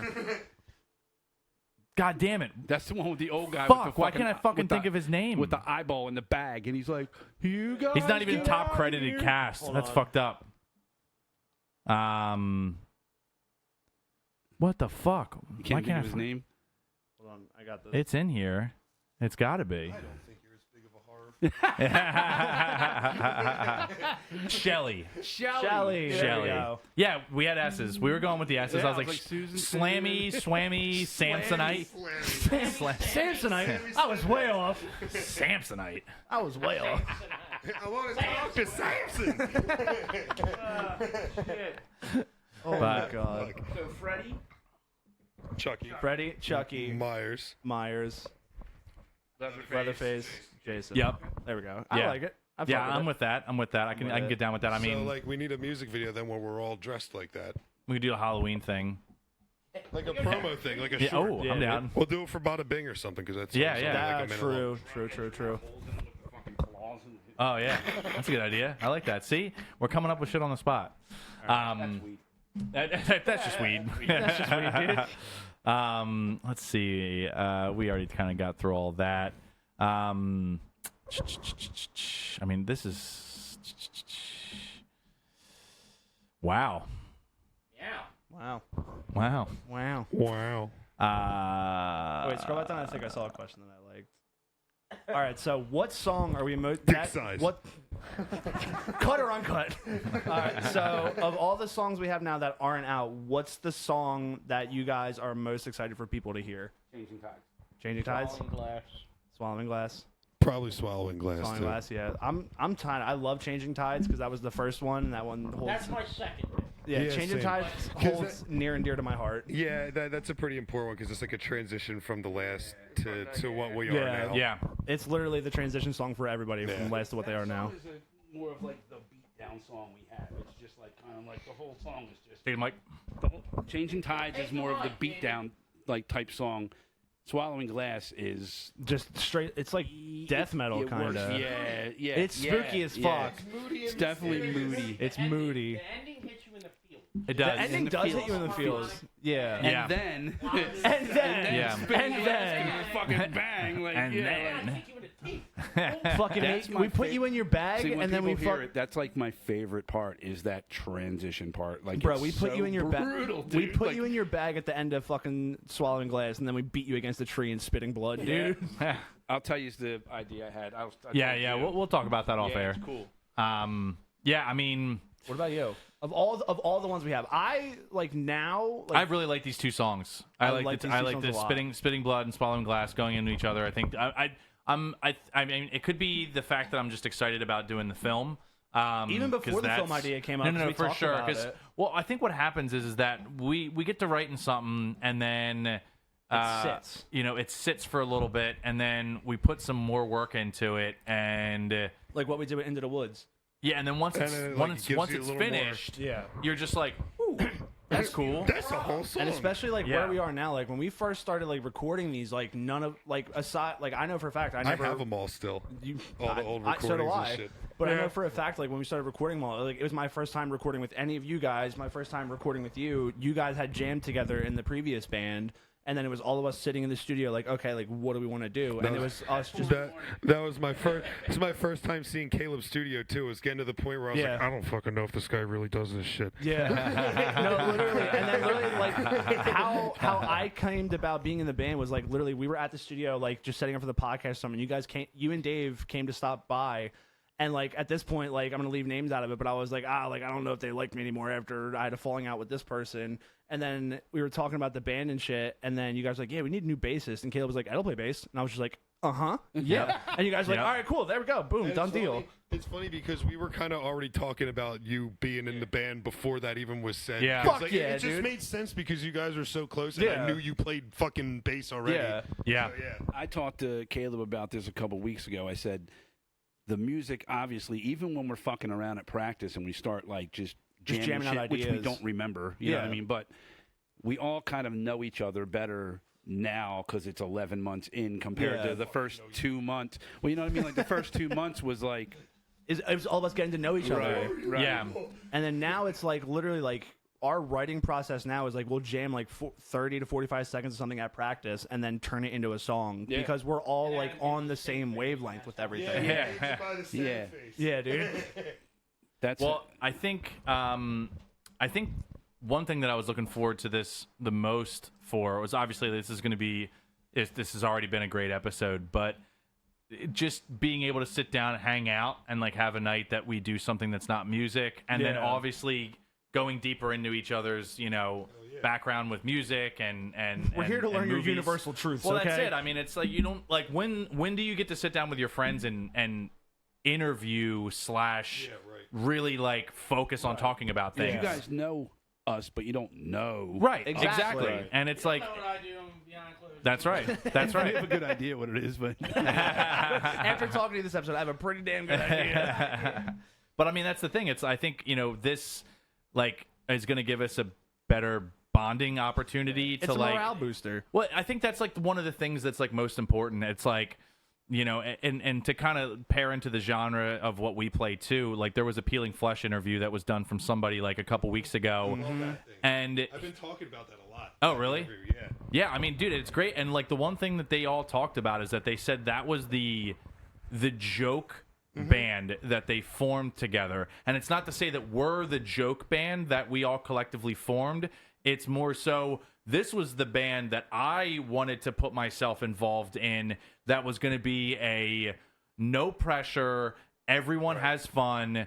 This is what we're going to do on this day, and if we can't do it on that day, then we move on, right? We're going to figure it out, right? My favorite part in that interview was how when he was saying, he was like, "Yeah, how we write, we want to make each other go, oh shit, as much as possible." Yeah, that's it, exactly. And it's like there's no reason to overcomplicate things. It's just like, oh, that sounds good. Let's track that. Let's record that. Like, that's now a song. Of all the bands like that I was a part of or like tried to get started up, like for this one for me specifically, and I'll say this on the day I die, like this has been like the easiest transition into a band and like joining, especially with people who I've never played with before. Yeah. And like always like admired as musicians and shit. It's just like jumping into it, like there was no pressure from the get-go. It wasn't like I was jumping into like just fucking everybody arguing about what songs what, but we I think to this day, knock on wood, we've had no arguments about a song. Nope. Yeah, I don't think there's any type of like creative differences. That's the problem is with most bands. It's you have this golden image of like, oh, you bring these guys together of different walks of life and things, and you have this melting pot. Dude, I've been in so many bands where it's such a big melting pot and it doesn't fucking work. Yep. Everyone should listen to the same shit. Like, I think if you're gonna go, this is the music we're playing. If everyone likes that music, it works better. Yep. Yeah. Oh, And, of course. It's and it's like I love the guys to death, and they're still my best friends. But like, I guess I didn't tell you guys, but like, I'm playing my last show at Cheer Up Dusty. Oh shit. Next month. Next month. I learned this. Yeah, shit. so Well, I'll I'm be there doing for it. Tony's show, and that's my last. yeah. That's my last show with Dusty. I love the guys to death, but the bottom line of it all was that I filled in on a tour, and we became best friends, and they needed a drummer. And You filled the spot. I filled the spot, and it worked. And I was wanting things to go in a specific direction, but the melting pot in that band is so extreme that like there was never a coming together and figuring out a proper sound. It wasn't Right. a circle, it was and a like I pendulum. wish them. With like every single that's been put out, you can kind of hear that it's like trying out different It vibes. is.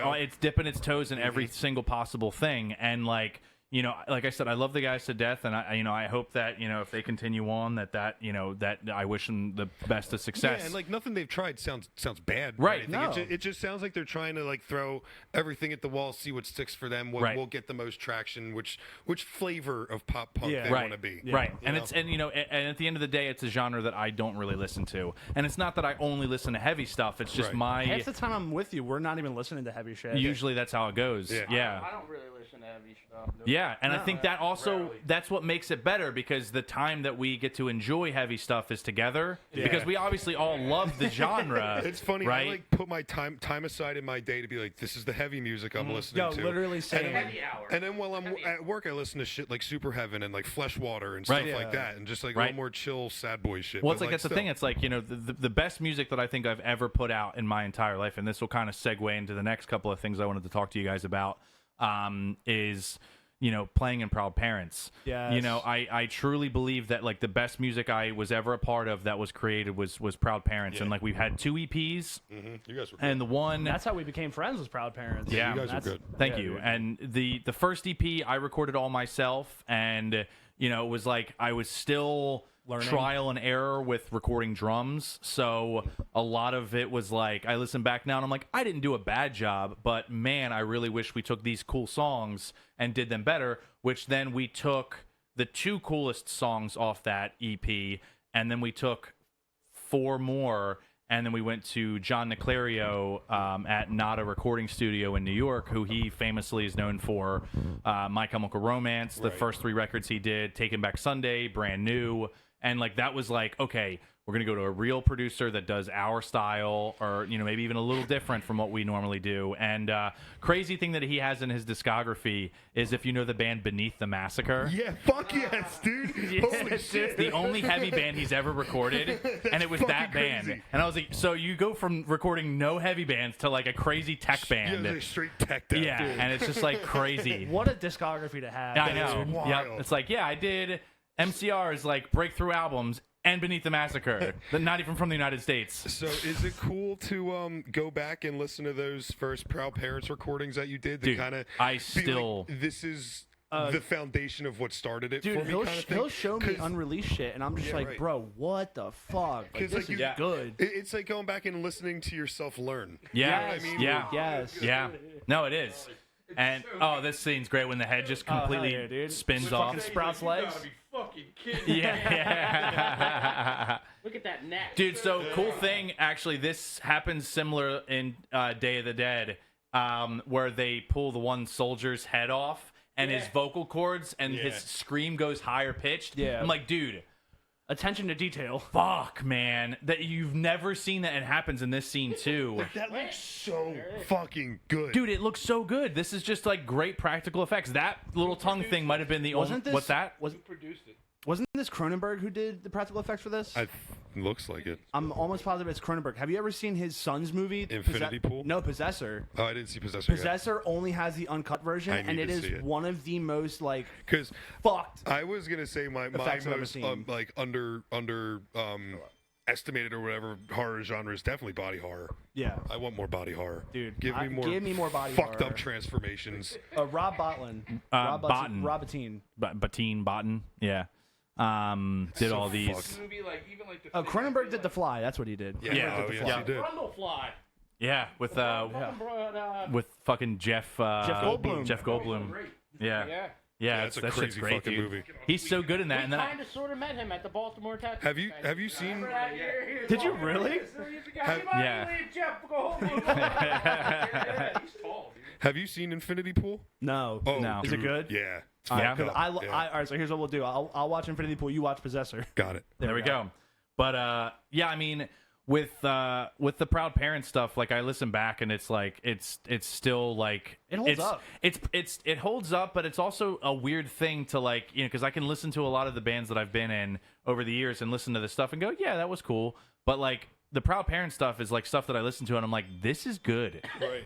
Like, and this it's like is a good. pivotal thing for you. That's like a pivotal Yeah. project that you Yep, did. it Yeah. was.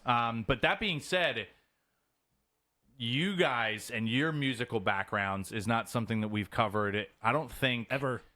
I mean, Dave, a little bit with your band in the '90s, but we didn't really go too far into it. Oh, is that what you showed me the one night in your car? The CD of your old band where you were rapping? No, that was just hip hop. No, Oh, okay. He Dave- he used to drum for like a death metal band Yeah, too. I Back didn't in know the that. Back in like the late 80s, early 90s. Morbid Angel. Hand him the mic. Hand him the mic. I need to hear. Angels. I need to hear what this man got to say. So what do you want me to tell you? Talk about your old band. Old bands. Back in the late 80s, early 90s, I played drums in a death metal band called Supremia. They're still around doing whatever they're doing. Really? Yeah, I'm pretty sure they are. Yeah. Old. Did the whole like horrorcore, hip hop, dark rap shit. Had two different bands back in the day that were like, I mean, Downset / Limp Bizkit style, but just tuned lower and Yeah. heavier. We had a bunch of guys back in the early 90s, mid 90s. A lot of guys from the band Mortal Decay, who are a death metal band, played in this band we had called Flat Blast, which was like rhyming and just screaming and just heavy shit, like Hell mosh yeah. shit. Then we had Ill Rendition, which was the same shit, just younger kids making it. So it was kind of like Soulfly sounding, but with rap. Like, That's fucking sick. and then a couple years ago, got together with him, somebody else, and started Assault and Battery Academy, and that went for like a year and a half, 2 years, and here I am now. Fuck yeah. Hell yeah. So it's That's always sick. been like in Well, me. it's crazy to take that amount of time off and then be this passionate getting back into Yeah, it it's again. fun. Yeah, dude. This is Yeah. fun to me, man. Yeah. I love getting together with you guys and jamming. Yeah, same. I love getting together when it's him and I just jamming, or Right. if it's like you and me talking, or I think my favorite Yeah. part about it is like after a practice, I'll get a text from Dave and be like, "Yo, that shit was tight, the bro." shit was tight. He's yeah, like, yeah. he's like, I yeah. feel, I'm not gonna bullshit. I'll be like, hey man, it sounds good. Like, That sucks. Yeah. Fuck. Really, after every practice, I get a text from Dave saying that was fucking horrible. We're finding a new vocalist. Or, like Dave will just send me like random like clips and stuff and be like, "Yo, this timestamp, clip it, sample it." And I'm just Yeah. like, "All right, dude, fuck yeah." Yeah. Well, Adam, you have the mic. What's your background, big dog? Well, it's funny. Like I wasn't really in many metal bands like growing up. I was in the scene. I went to like Yep. every. I remember show. seeing you all the time back in the day. Oh hell Moshed yeah! I remember every seeing fucking Adam weekend. everywhere, dude. I still go to shows. I'm still drawn to the pit like a fucking magnet's in my dude. chest. But I actually like my music background. I started playing trumpet in like 2nd grade, Hell and yeah, I dude. picked up on it real hard. I got like first chair in all the all South Jersey bands and all like the Fuck yeah, jazz bands and stuff. I was like first chair trumpet from like freshman year in high school all the way up to when I graduated. We were in like the competitive jazz band. We won regionals a couple times and stuff. Nuts. I pretty much like taught myself how to scream just by like listening to shit in the car and like in my Same as me, room brother. in front of my mirror with a Same hairbrush as and me. shit. I'd started a couple bands with friends that never made it out of the garage. Like a little bit before COVID hit, I did a 2-man project with this kid Josh.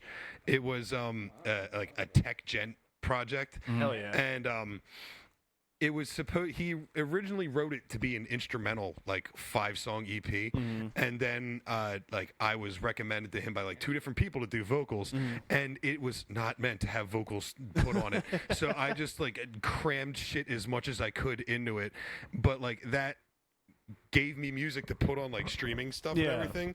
And then I started getting tattoos at Mythic Inc. And one day my ex went in to get tattooed and by Danny, one of the artists there, and she goes, "Hey, go talk to Dave 2 booths down. Him and his friend are trying to start a band, and they're looking for a vocalist." So I strolled my happy ass 2 booths down, and I pulled up my Google Drive and I showed him all my shitty living room recorded cover songs On your that I fucking made. Scarlet Focus, right? And we had the you got to talk to the big guy and make sure everything is cool, and then you'll be in the band. And everything was cool, and then we did all that shit, and then all that happened, and now I'm in the band with you guys. Fuck And yeah. We got rid of the problem and brought better things in. That's right. Oh, what a line. And What then a I was bar. And then I was like, $50 to $100 deposit. And,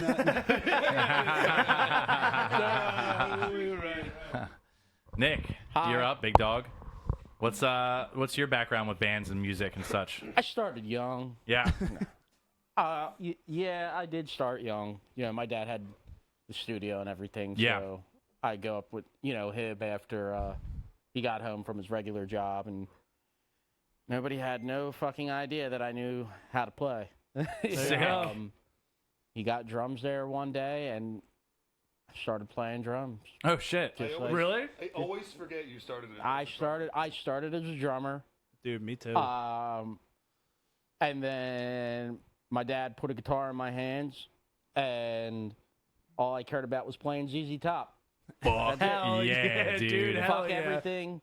Windows blast them. Sorry.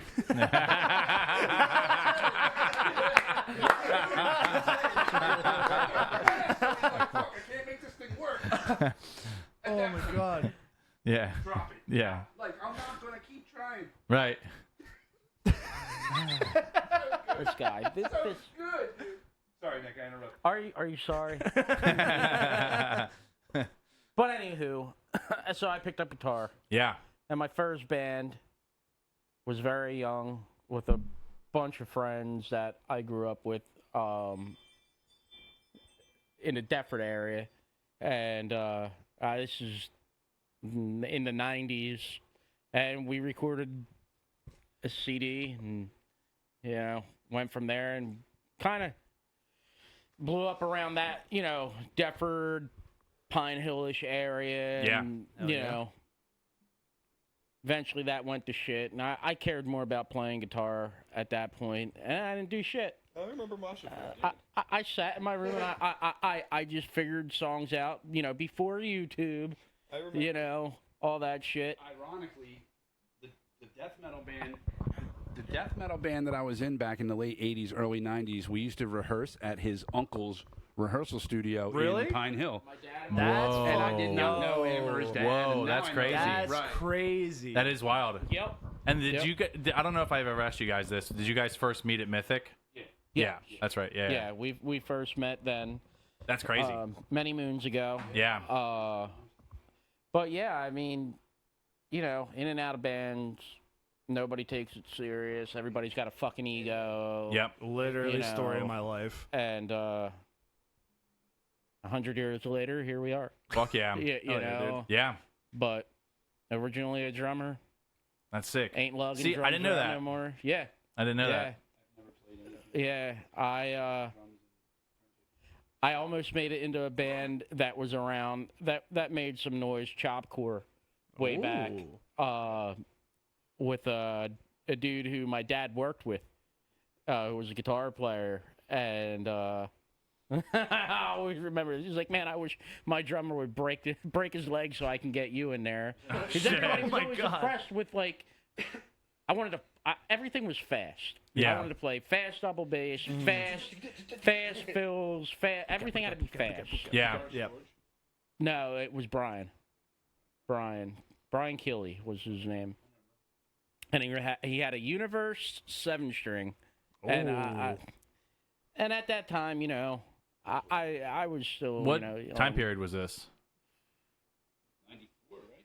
Nah, I'd say chopcore was around early 2000. Well, let me think here.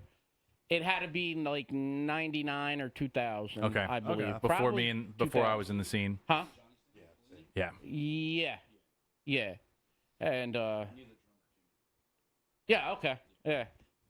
Dude who was supposed to break his legs. Yeah, that guy. But yeah, so Sick. there's that. Yeah. Very cool. Yeah, that's awesome. And now I'm a guitar player full time, so Yeah. I'm happy. No, we love it. A happy girl. We love that you're here. Yeah, it is funny that like me and you pretty much like grew up in the same scene at the same All the time, at the same exact time. Yeah, because I remember I went to my first show in 2000. Skater's Choice, Savage Rock School, Actually, Franklinville. shout it out. wasn't any of them, actually, surprisingly. My I went first to was Voorhees Skate Zone, actually, for Oh, really? this band Welcoming Troy, who Okay. was my buddy Steve Shout out. Massaro's drum teacher. Okay. Yeah, and we went to go see them, and there was like maybe 3 people there, and I just remember going, yeah, I like live music now. Yeah. Yep. Dude, mine was it was a house show. It was like 2006 or 2007, and Was it in Pine Hill? no, it was where I grew up in Alloway. So this band that I was in, the longest band that I was in was The World Ends With You / The Artisan. Yeah. And the fucking Artisan, I went to man. school with Kyle and all of them, and Jen used to host house shows at her parents' house in Alloway, which is where I grew Yeah, up. right. And she was dating this guy, Anthony Musumeci, who was in What a a name. band at the time called Robbie's old Belvedere. band. I can't think of the fucking name. Ships and Sailors. Sounds very 2007. It was. Yep. Ships and Sailors was like a big fucking deal. They Were they were bigger? like the first band that like granted, my first show, so of course any band that played that show was a big deal to me. Right. You know what I mean? But they went on to do like 2 Warped Tours. Oh shit! fuck. I was just gonna say, are they Divide the Sky big? Wow. If you would like to say What a possibly pull. bigger. They didn't What a get fucking pull. they didn't make MTV's Are You Really Going Out With Him, but they got pretty big. And then it Just a little guy. was them, and then this band Arlington Sleeps. Yeah, holy Dude, shit. they were Wow. awesome. That EP that they had out then, and I don't think they went on to do. I mean, they probably as musicians went on to do other stuff, but as Arlington Sleeps was just this one EP. It's really fucking good. And then the headlining band was a band that I knew of from graffiti at my middle school because they all went to my middle school. Was this band called Veda Skies? Yeah, I remember them. Yep. So what got me into like the local scene more was, do you remember Last Thoughts? Of course. Yeah, it was Last Thoughts with Frank Newell and Steve Massaro and all them. And then I got really close friends with like the Seeger brothers and Phil and all them. And I went to every single Life in Ruin show there Oh, ever yeah. was. Yeah, so I fucking Kevin and loved it Randy so are my much. boys. Yeah. Yep. Life in Ruin was a shit. Yep. But the reason I asked if it was a show in Pine Hill is because there used to be an old band that used to have shows at the guitar player's house all the time called the 403. If you remember that? Never went there. They were one of those bands that they were like pop punk, but like the pop punk that hardcore kids like. Type of Yeah, pop yeah, for punk. sure, for Yeah. sure. Moshable pop punk. Yeah. No, I get that. Yeah, I mean, the times were different. Yes, then they were. holy shit. I mean, I'm sure even I personally, like, I would much rather have grown up in like the Yeah, for multiple same. reasons, music, movies. I'm still very you know? grateful that we did have an active metal scene growing up, though. Yeah, like, well, we that's had the thing. something. I was It's about to Compared say, to now, what kids have Well, now. there's nothing now, and I don't think It's you know. online. it's never gonna be the same way it was. Because I remember when I first came into the scene, like I knew you two before I knew you Right. two. Yeah, 'cause so I for was- everyone listening, Ed's the young boy. I am the youngest one in the band. The first like local show I went to at a fucking skate park was fucking The Air I Breathe in Holy shit. 2011. It was them like Far Beyond the Sunrise. Where was and, this? Like, it was at some like I think it was like a Skater's Choice or like something adjacent to that. It was at Well, like, you would have had Skater's Choice, and it would have been like what area? I Yeah, don't because know. there's the one in Voorhees, and well, they didn't have Voorhees shows. already No. shut The down. Pennsauken one used to have shows Wasn't- upstairs wasn't there- before Years Spent Cold shut that shit down. Yeah, I forget where it was. I think it was near like Franklinville Skating Rink had Hollydale? shows. Holly Hill Hollydale, maybe? Family Center in Millville. I think it was the Millville one. Millville? if I remember correctly. You went that far? Vineland. Yeah, because my mom would drive me to like fucking any show I was the went Hangar to. still around in 2011? Yeah. 11? No, Yeah. it was the Hangar then. It was Like, Hangar that's where it 84. was. Fucking Hangar love 84. That's where it was. Yeah. Hangar 84. Has like a fenced-in Yes, park. Yep, Yeah. That yep. was like that's the- where I That's the saw best my place. That was like show. the biggest loss we had in this scene was the 100%. loss of Oh, Hangar. dude, everybody agrees on it. But yeah, that's where I saw them at. One of the best shows I ever saw at Hangar was Where the Ocean Meets the Sky's last show. Oh my Oh, god. I was there. Dude, that was so much Yeah, fun. I was there. Well, it's funny. My buddy. I know Blake. the reason I know Nick is because of Blake from Where the Yeah. Ocean Meets the Yeah. Sky. Shout out to Blake. And then when For the Fallen Dreams Blake played there, Martin. that show was crazy. Yup. Yeah. Be like, Yeah, and Blake went on to do. Well, Where the Ocean Meets the Sky. Didn't like Fire in the Eyes of the City play that show or Yes. some shit? Yeah, Yeah. that was fucking insane. Yeah. That they Well, even dude, played speaking it. of which, I played Fire in the Ice, the city's last show across the street from Mythic. Oh shit! really? That building where Oh, you guys shit. park your cars usually used to have shows like on Oh, the damn. 6th or 7th floor. Dude, Damn. it was awful. Yeah, I mean, I bet. Great setup, Imagine but bringing your shit up Bringing there. your gear in. Someone does a podcast up there. oh now. really? Yeah. Yeah, I mean that's the thing. It was like you'd basically go up 7 flights of stairs, and then there was just a VFW up there. Yeah, pretty much. And what it is. there was a Checks stage. There was like a whole stage. There was everything up there, Yeah, and but- dude, but when it I was was terrible. When I was That's gonna like the, look- the fucking Gloucester City ICAC. Oh, my yeah. God. Oh, so Yeah, bad. like Yeah. when I first started going to local shows, it was when like Chasing Safety, The Artisan, For the Fallen Dreams were like all Yeah. like the big bands. Like the last two like local like festivals I went to were like Bradapalooza. The last two Sure. Bradapaloozas. Yep, You remember Pyramids? of course. Yeah, dude. yeah, Pyramids dude. was the Fucking Jeff just passed away. Yeah. That's I saw crazy, dude. I saw that they were posting. I got excited. I thought it was going to be I know. music. And it was not. Yeah. Mhm. Yeah, it's a shame. Farthest thing for music. Yeah. Yeah, Rest in peace, brother. but And then, I mean, I still think about and talk about those old When These Days End, yeah, Death Do Us DD Part, Up. Left Dude, to Burn shows. there Yep. was an well, era, DD Up's the reason the Franklinville skating rink got shut down. Yeah. FSU I showed up and still- stabbed somebody. I recently got to talk to Strum again, like after years, Oh, really? Really? years. And I was talking to him. He doesn't remember this at all, but my sister threw a house party at my house when I was like 9-10 years old, around there. And that was like when I was first getting into metal. Well, probably a little older than that, like when MySpace was big. So that's when I would go like top 8 hunting and just find bands that looked cool and listen to them. And my sister had this party, and Strum walks in. And he was like, "Oh yeah, you're a little metal dude. What's up? I'm in a band called Death Do Us Part." And I looked it up, and I was like, "Oh, this is crazy." And then I started going to local shows, and I just realized that they play all the time. And I was Right. like, "What the fuck, Dude, Yeah. there was an era of fucking local Jersey music that it was Ignorant. popping off. Yeah, that was good. dude. It was really good at It one was point. like- Spent cold when these days. Dude, it was Yeah. like and it was Left to like a Burn. fucking 3 to 5 year span of like just local South Jersey music, just killing it. Even before that stuff, even back in the day, it was even still going around. 'Cause Yeah. there was all kinds of places to play. I think like, that's the hardest. reason we had a good scene when we had it is because you guys had it a started great it fucking- right. Yeah. Right. I mean, like literally, I've seen in Pennsauken, I've seen Obituary, Death, Yeah. Biohazard, Which is fucking Yeah. crazy. Well, dude, technically speaking, because even further past that, we had the Pensgrove Elks Lodge. I saw 4 And- Years Strong at Skater's Choice. Bonnie's Rock. So there you go. Shout yeah. out. And Texas in July. At Always Skater's play Choice. there, yeah. Dude, Texas in July was always a Skater's Choice. So, I saw Murder Dolls at Pensgrove Elks Lodge and met Joey Jordison. Holy shit. That blew my fucking mind, dude, because my buddy was like, hey, Joey Jordison's going to be at Pensgrove Elks Lodge. And I was like, Slipknot playing? And he was like, no, it's the band he plays guitar in. And I was like, whoa. Like, when him and I went to see Obituary and Terror and everything like that, like, I was like, oh, Reverb. I remember this used to be Ultrasound back in the fucking in Reading? mid-'90s. Like, yeah, like... The Reading, PA? Yeah. I was like, I came here and saw... dude, I don't even remember the bands I went and saw back then. But, like, they had a half pipe in there, a little mini half pipe. Yeah. Yeah, Reverb's a great venue. I love that place. It's cool now. They have three stages, outside and 2 indoors. I think the shitty thing now with, like, not even say like the local scene's like dead, but it's just like there's nowhere to fucking play. Yeah.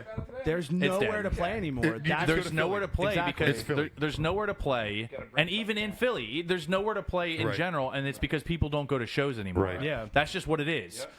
That is not the thing to do anymore. Like every Friday there was a show at Skater's Choice, and it was most of the time the same bands. Yep. And it didn't nobody matter. cared. There was still like 120 people there. Always. Yeah. It did not matter. You always had a crowd. Whereas now, like social media, especially post-COVID, like all this shit. Well, And even when like your friends had a band and they did a show up in North Jersey, we would rent a bus to bring us. I actually have a story about something like that. Last thoughts.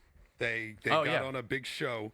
And they were like the openers. It was like a pay-to-play thing. Yeah. It was like Amur was on it. Catherine, if you remember Catherine. Oh, sure. Beneath the Sky and Beneath the Face Sky. Down. Yeah. Oh, yeah. It was up in North Jersey. That's my homie's Jimmy's band. Rest in peace, Ron. Yeah. We get all the way up to the venue. The bass player for Last Thoughts, Mike Brantley, his mom was a school bus driver. We talked her into letting us use the school bus, and we just packed it in with all of us, and we went up North Jersey for this show for That's sick. the whole crew. It was where I met my best friend at the time, Mike Hughes. And, Mikey. we literally Yeah, met on that bus. That's and we crazy. Were inseparable since then. So we get to the venue, and there's a Wawa right next to us, like a shitty VFW, and we notice there's all tour buses in the Wawa parking lot, and not the venue parking lot, and. The Last Thoughts gets out the bus. They go talk to the guy that's standing outside the venue, and they come back all pissed off and they go, "Yeah, show's fucking canceled," and they told nobody. And we're like, what the fuck? So we just go into the Wawa parking lot to like go take a piss and get food and stuff. Amur's chilling in the parking lot. Catherine's chilling in the parking lot. Beneath the Sky and Float Face Down, they're all just hanging out, talking and stuff. So we get out of the bus like a bunch of little fanboys and girls, and we're like, oh my God, Frankie! Oh my God, all these people!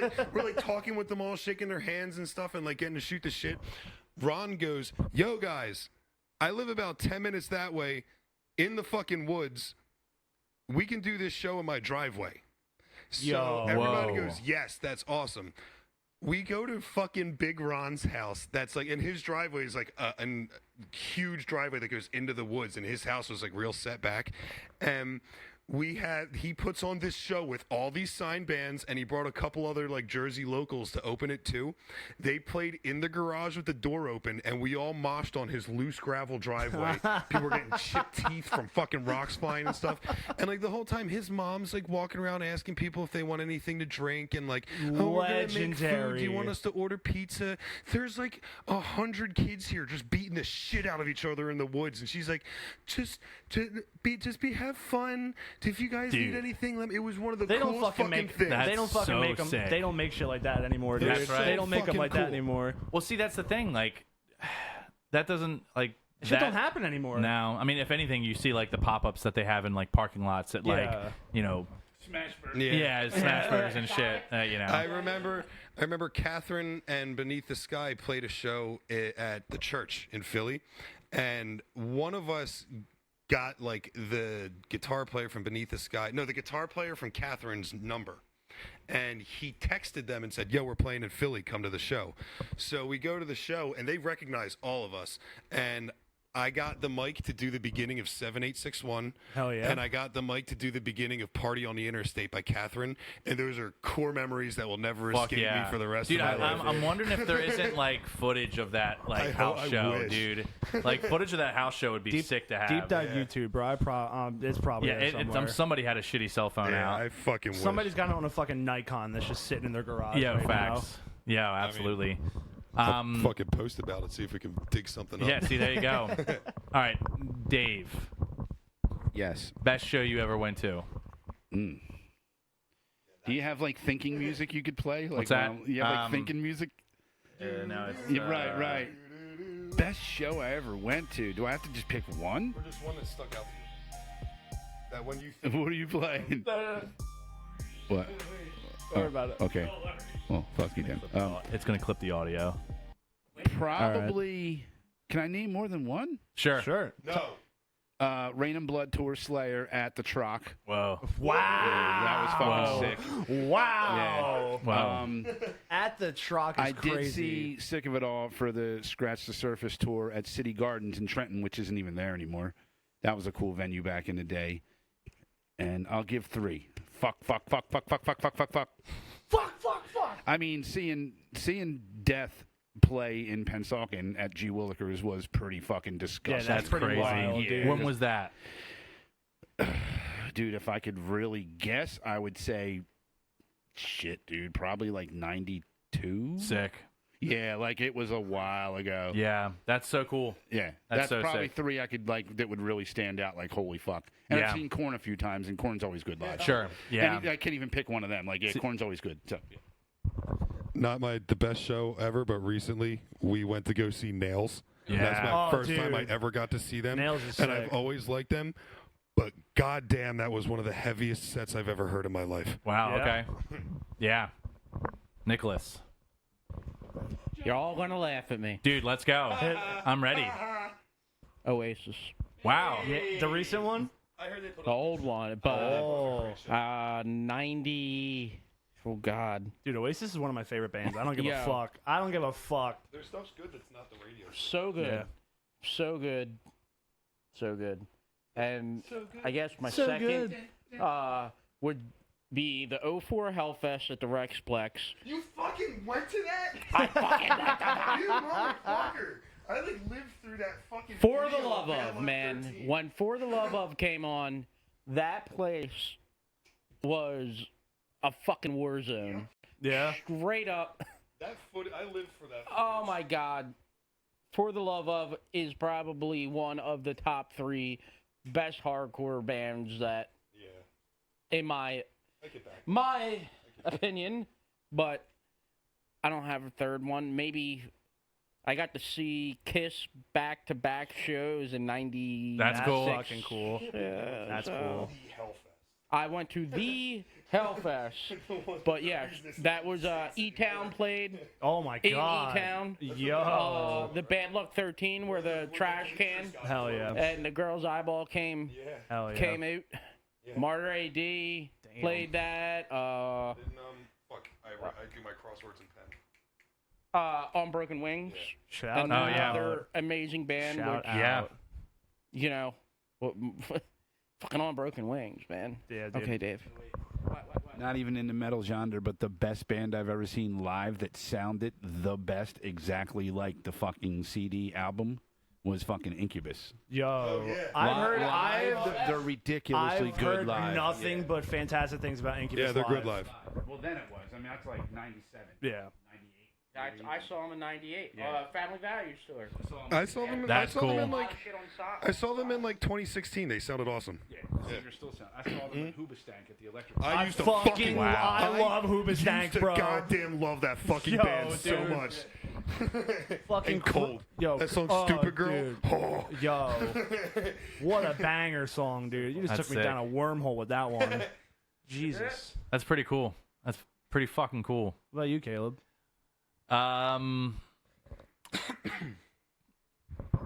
I will say that when we played The Gathering of the Juggalos, Oh yeah, dude. I knew it was coming. getting to watch. I'm so jealous. Yeah. Don't worry, we'll play. Getting to watch Vanilla Ice side stage was pretty wild. I don't know if it was the best concert I've ever been to, but I will say in terms of just like overall fun and like what went on, I would say that probably takes the cake because it was like a really surreal moment. Like, I know that like Insane Clown Posse is like, you know, historically known as like this like funny comical thing, and they have the cult following, the Juggalos. Everyone knows that, right? But I actually share like a bit of a sentimental thing with Insane Clown Posse. Yeah. So my childhood best friend Ian, we went to school together from pre-K through 7th grade. Still my best friend to this day. He lives in PA. That's why he moved in the 7th grade, and then we tried to keep in touch, every summer, and shit. But that's my fucking boy. We on the bus, because where I grew up in Alloway/Elmer, you don't really have a lot of neighbors. So, and he was like the closest We don't person got a to lot me. of friends. We don't got a lot of friends. We don't got a lot of neighbors out in East Park. So he lived pretty close to me, and we would hang out all the fucking time together. And he had 3 older brothers, all of which had just different tastes in music. And I remember I got a Walkman for Christmas one year, and he had a pair of earbuds, because at first we had an old set of like headphones, like the real thin band. Oh God, the fucking yeah, bud dude. was like that small, The fucking school, right? the fucking And it would school just like, and they headphones. were just like puffy things. You know what I Yeah. mean? You guys know what I'm The talking fucking about. school headphones, Yeah, dude. yeah, muffs, but they were tiny, like the little ball ones. Yep. Yep. Yeah, it's dude. like the orange foam. And like we almost. literally would I would have this one like twisted in my ear, and he'd hear the other one, and we would listen to like The Clash, and we would listen to a lot of like Green Day. We were like big on Green Day. And then his brother gave us the Great Malenko from Oh, Insane fuck Clown yeah. Posse. And as kids, like young kids, hearing like that much profanity in a song, like in any song, an entire record, That was like we were Slipknot like, for me. whoa, what the fuck? Yeah. And it was like I'd already like gotten into horror movies, Right. so like it's like this horror element mixed in. That record in particular, has a lot of their bigger songs, but also a lot of more like serious songs. It's not as like Right, jokey yeah. and comical. There is a couple on there, but we played that CD until it wouldn't play anymore when we first got that. Like that was like huge. And I remember at the gathering, and like the way that they play Insane Clown Posse when they do the gathering is 3 nights. It's a Friday, Saturday, Sunday, and they do a different record each night. Oh, that's cool. They don't do it in its entirety, but they do a majority Right. of it, with like a couple things mixed in. And they didn't play Great Malenko that night. It was like the anniversary of some other record of theirs that I was unfamiliar with. But I just remember FaceTiming Ian and like crying on FaceTime with him that I was like, Like a white dude, girl at a Taylor Swift concert. dude, literally, like, and it was crazy because it was like, dude, like, 25 years ago, Right. we're sitting on the school bus listening to the Great Malenko, Yup. and I just hung out with all of them Yeah, for right. hours, like Crazy. drinking Faygo and like Shaggy Makes a Beer. Like we were Crazy. like having a crazy time and like hanging out with Steve-O. Oh, fuck yeah. And Oh, like, he's the nicest motherfucker. oh, dude, he was so great. He had Nala, which is his Yeah. dog. Yeah. Say from like Mexico or something. Yeah, right? yep. And and then like seeing like Kidden play, Yeah, which it's was crazy. crazy. Wild. To see at the gathering. and then hanging out with like DJ Paul, Yeah, from right. 3-6 Mafia. Oh, that's like so it cool. was just Fucking like love this 3-6 like Mafia, whole dude. experience that like groups into it. That probably has to take the cake. I would say that the second runner up was when The World Ends With You did Warped Tour. Yeah. Because that was basically a different thing every day. We got to like because you'd miss this band's set that day, Right. but then you got to see him the next day, so it was just like this like grouping. We only did like 5 shows, but it was like still like That's got to be Cool as fuck. exhausting. oh, it too, was, though. yeah, but it was sick. Just So a I would have to mad say that was rush. probably Hell yeah. a recent thing that's not so far. I guess the gathering wasn't that long ago, but honestly, seeing Animals as leaders, Oh, hell yeah. that was probably one of the best performances I think I've ever seen, because that was and it's not even music that I really listened to. Yeah, right. I hosted. That's the thing. I hosted Matt Garska, the drummer, at Guitar Center for a drum clinic. Oh, yeah. That And, was nuts, dude. That was crazy. And then he gave us tickets to the show that night, and it's a band that I know. I obviously know all of their talent individually, and I was familiar with some of their songs from their discography, but like just watching that shit live, and like seeing guys come out with like Yeah. 8-string nylon classical guitars and just like fucking ripping face, and then having a drummer that's equally as freak. You know what I mean? Like it was just nuts. So That shit dope. When I saw Meshuggah, That was like, I never really got into him much, just listening on record, and then because my Mike Hughes got free tickets to Megadeth and Meshuggah, Okay. and he Hell had yeah. nobody to go with them. It was them. It was Tesseract, Meshuggah, then Megadeth. Fucking love Tesseract. And dude, that like wall of sound when they hit bleed is it feels like you get punched in the Yeah. face. It's Well, do you see they insane. open with it now? Yeah. Dude, that whole thing is crazy. I don't know if you guys have Yeah. seen that video where it's like, that's their biggest song. And like instead of like hiding it in the set somewhere, they literally all walk out with their instruments. There's like some eerie sample playing. And fucking Jen just goes bleed right into And it's literally like, this like sample starts, it's like eerie as fuck, and they all come out on stage, they stand up, and the vocalist does like one of like these, and then he just goes bleed, and it's just and it's like nuts. So like sad. a sound physically punch people in the Oh face. yeah, dude! Like, literally, if you could just see the sonic boom of people just going, "What the fuck?" Like it's crazy. That's fucking wild. But Ed, So most recent best show I've gone to was that fucking Turnstile show at the Man. just the other day. Oh, yeah, dude. Literally, like, not even like for Turnstile, but like seeing Speed live, like they've only been in Philly a couple times, and literally like the difference in the size of the pit, because I was in the pit for Speed the whole time. Like, I had my glasses off, couldn't see a fucking thing. I was just vibing with the music, swinging everywhere. Dude, I literally couldn't walk the next day. But literally, like, Speed was so fucking good. Seeing Mannequin Pussy, who I'd only listened to on They're record great, like the dude. day before, Yeah. they're fucking rippers. Yeah. And then Turnstile comes on, and I hadn't seen them since 2014. This is Hardcore. Same. Like, that was the last time I saw them. And then in the middle of the set, I just hear the fucking opening to 7, and I literally grabbed Kayla and Anthony's hand. I said, "Y'all are coming with me." Dragged him to the pit with me. Started moshing for 7. Then it went into Keep It Moving. Then it went into the third song on that album. They did a 3-piece of my favorite album of theirs, and I went ballistic. I was standing there just throwing my fists around. sick. The dude next to me was like, "Yo, settle down." I'm like, "No, I Settle haven't seen this shit in down. 10 years, dude. No." Settle I'll down. never forget. We saw. Yeah, it was Turnstile.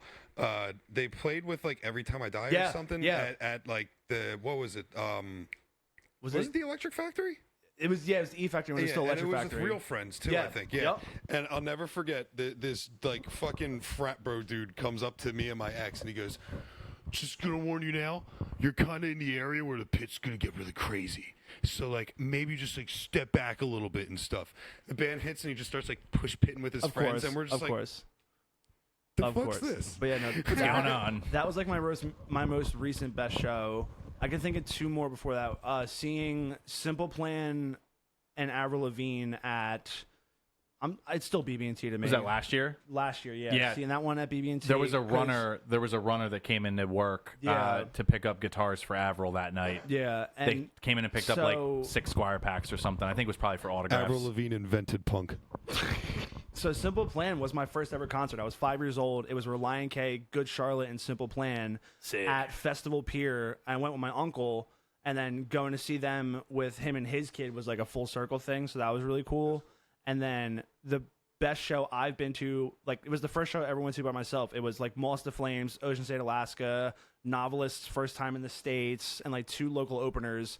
And just seeing like Moss to Flames, which is like my favorite fucking band of all time. Literally, just as soon as that intro dropped, and it was at the fucking oh my god, what's the fucking Voltage Lounge? It was at Voltage Lounge, dude. Literally I can give you a fun fact if you already didn't know. hit me. So, Greg, The drummer, yeah. old drummer from like Moss to Flames. Oh, he's old now. He was He's not in the band anymore. No. Oh, They see, have a I new drummer. See, I haven't listened to that band in a long time. Yeah. I just know that when I was in New Orleans with you, we toured with The Air I Breathe. Yeah, he was their original drummer. and Greg yep. was their drummer Yep. then, and then from The Air I Breathe, he got the like Moss to Flames gig. The reason I got to talk to him and fucking Chris from like Moss to Flames was because they were playing the fucking slap game coming down the stairs, and fucking Greg got fucked and had to lift up his shirt and take a fucking 5-star to the stomach. And Damn. some girl went, "Oh my god!" And Chris was like, "No, it's okay, it's a game, it's a game." And I was just fucking cracking up Had to do laughing. the truffle dude. shuffle. Literally. But no, that was the best show I've Sick. ever been to. Fuck yeah, that's awesome. Yeah. Well, nice, well-rounded answers from everyone. It's kind of a mixed dude. bag. Fuck yeah, Juggalos to Oasis. That's just this band, bro. A mixed bag. Well, that that's just it. Blends together. It's a mixed bag that blends together, though. Dave, Yes. you got something on your mind No. now? Just he gave me the mic, so I just. Oh, yeah. Dave hasn't held the mic the whole time. Yeah, I would have opted for more microphones, but a one to pass around, it also works. Sorry. The one thing that I was gonna say is, in terms of shows and this band, for those listening and watching, we're touring with Metallica next year. I'm just kidding. But See all the Citizens Bank, bitches. yeah, for show. Buy $100 shirts. Yeah. Psych, we gotcha. No, we'll probably start playing. We definitely will be playing shows next year, and it'll be fun. My buddy plays in Homies from Connecticut up in Burying Point. Or up in Connecticut, the band's called Burying Point. They just put out some tunes recently, and we have a home in Connecticut when we go up there. So yeah. I want to play some fun shows and travel next year with y'all. So that's gonna be game. Man van. that definitely Stinky Man van. Stinky Man van, baby. Stinky Man van. Bring the candy van out. Yeah. Well, are you guys doing anything on Halloween? I don't think so. That's Kayla's I know you have. That's Kayla's birthday. You might be I'm busy. tied your up with birthday for real, for activities. real? That's Kayla's birthday is Halloween. Oh shit! 31st. Really? 31st is her birthday. Which is sick. I don't know. Who knows? That's we're going up to the Mahone. Well, I say we, me and Laura.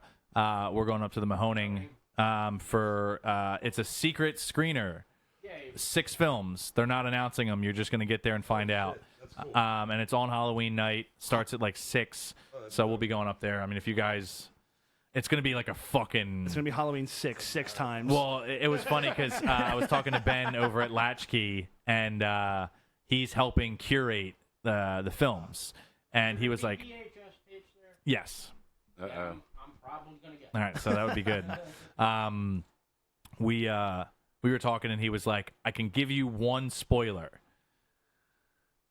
Dead Alive is not playing." And I was like, "Oh fuck!" And he was like, God damn it. He was But like, Limp Bizkit is. "We tried, yeah, but Limp Bizkit is." He was like, "We tried, but we could not get an original spool." Oh, So, and that's their whole thing there. Like, they look for 35 spools, and that's what they play everything on. The whole projector room, like, if you guys, you've been, I haven't been yet. fuck. And so nobody's been. no. So, dude, it's like they, like, want you to, like, come inside and, like, check everything out in the projector room, and, like, the projectionist that's been there for years just passed away. I remember that. But they welcome you to come in. Virgil, I've become friends with him over the years. This past Camp Blood was the first one I've missed in the last 5 years. 5 years. So that was kind of a bummer. You're a poser. I know, Fake dude. fan. I know, and Fairweather friend. I'm only going one Fake time Jason this year, Voorhees. which sucks. But Virgil's great. They do such a great job up there. I always talk about that place, every time, every episode, just because it's dude, it's my home away from home, dude. I still gotta go. Yeah, dude. I mean, there's some events coming up. They're doing a Halloween marathon. It's a 2-night deal where they're going to show 1, 2, and 3, and then 4, 5, and 6. Four is my favorite. 4 is your favorite. 4 is my 5 favorite. is my favorite, and that's the one Third that's is my favorite. Yeah.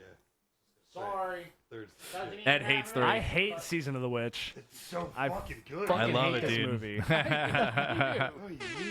This is why I'm the butt of the joke. Yeah. This is why I'm the butt of the joke. I'm the resident fucking retard. No, dude, you here. can't you can't hate on Tom Atkins, dude. Listen, I'm not hating Come on. on. I'm not hating on Tom Atkins. I'm hating on I the know. fact. I'm hating on the fact that it's fucking labeled Halloween 3, dude. Give me Myers and Where's Michael?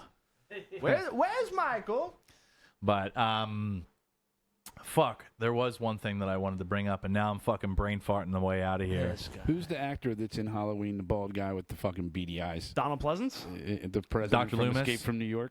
It's the president from Escape from New Yeah. York. Oh yeah, Donald Pleasance. Donald yeah. Pleasance. I have a really cool Blu-ray of one of his older movies called The Freak Maker, and it's a really cool fucking film of him. He's like this like mad scientist and like makes all these like lab like creatures, and they're basically just he's like mutating like humans basically into these like crazy freaks. Nice. And it's just called The Freak Maker. It's really really cool movie. It is. It's very creepy. And it's You are from, the like, Duke of New York. You ain't number one.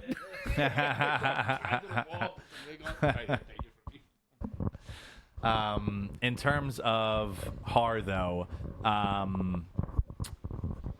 here's a good one. Trick or treating.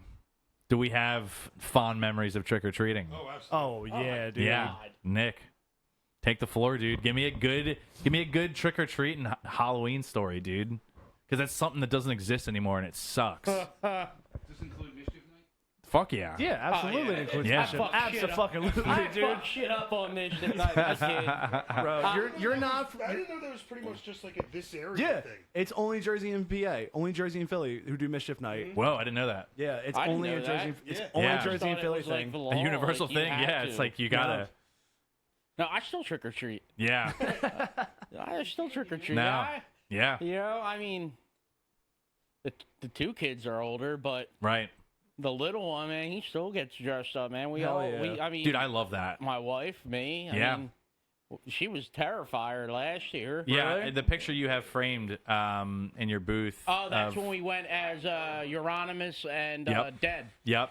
Yeah. Yep. So And we sick. were walking around Gloucester City. Yeah. I had that big fucking wig on Yeah, and dude. shit, my leather jacket. So good. I was Hell so yeah. metal. So good. Metal I as shit fuck, out dude. bats. Oh. Fucking metal. Oh, Halloween stories, man. I mean, you're just going around with your friends and fucking getting your pillowcase and then filling Yup. that up and then fucking bringing that back and then getting more. You know, I mean, we were out right after, Bro, when right after school. Dude, Ran same. home. If I even went to school that day, probably not. Okay.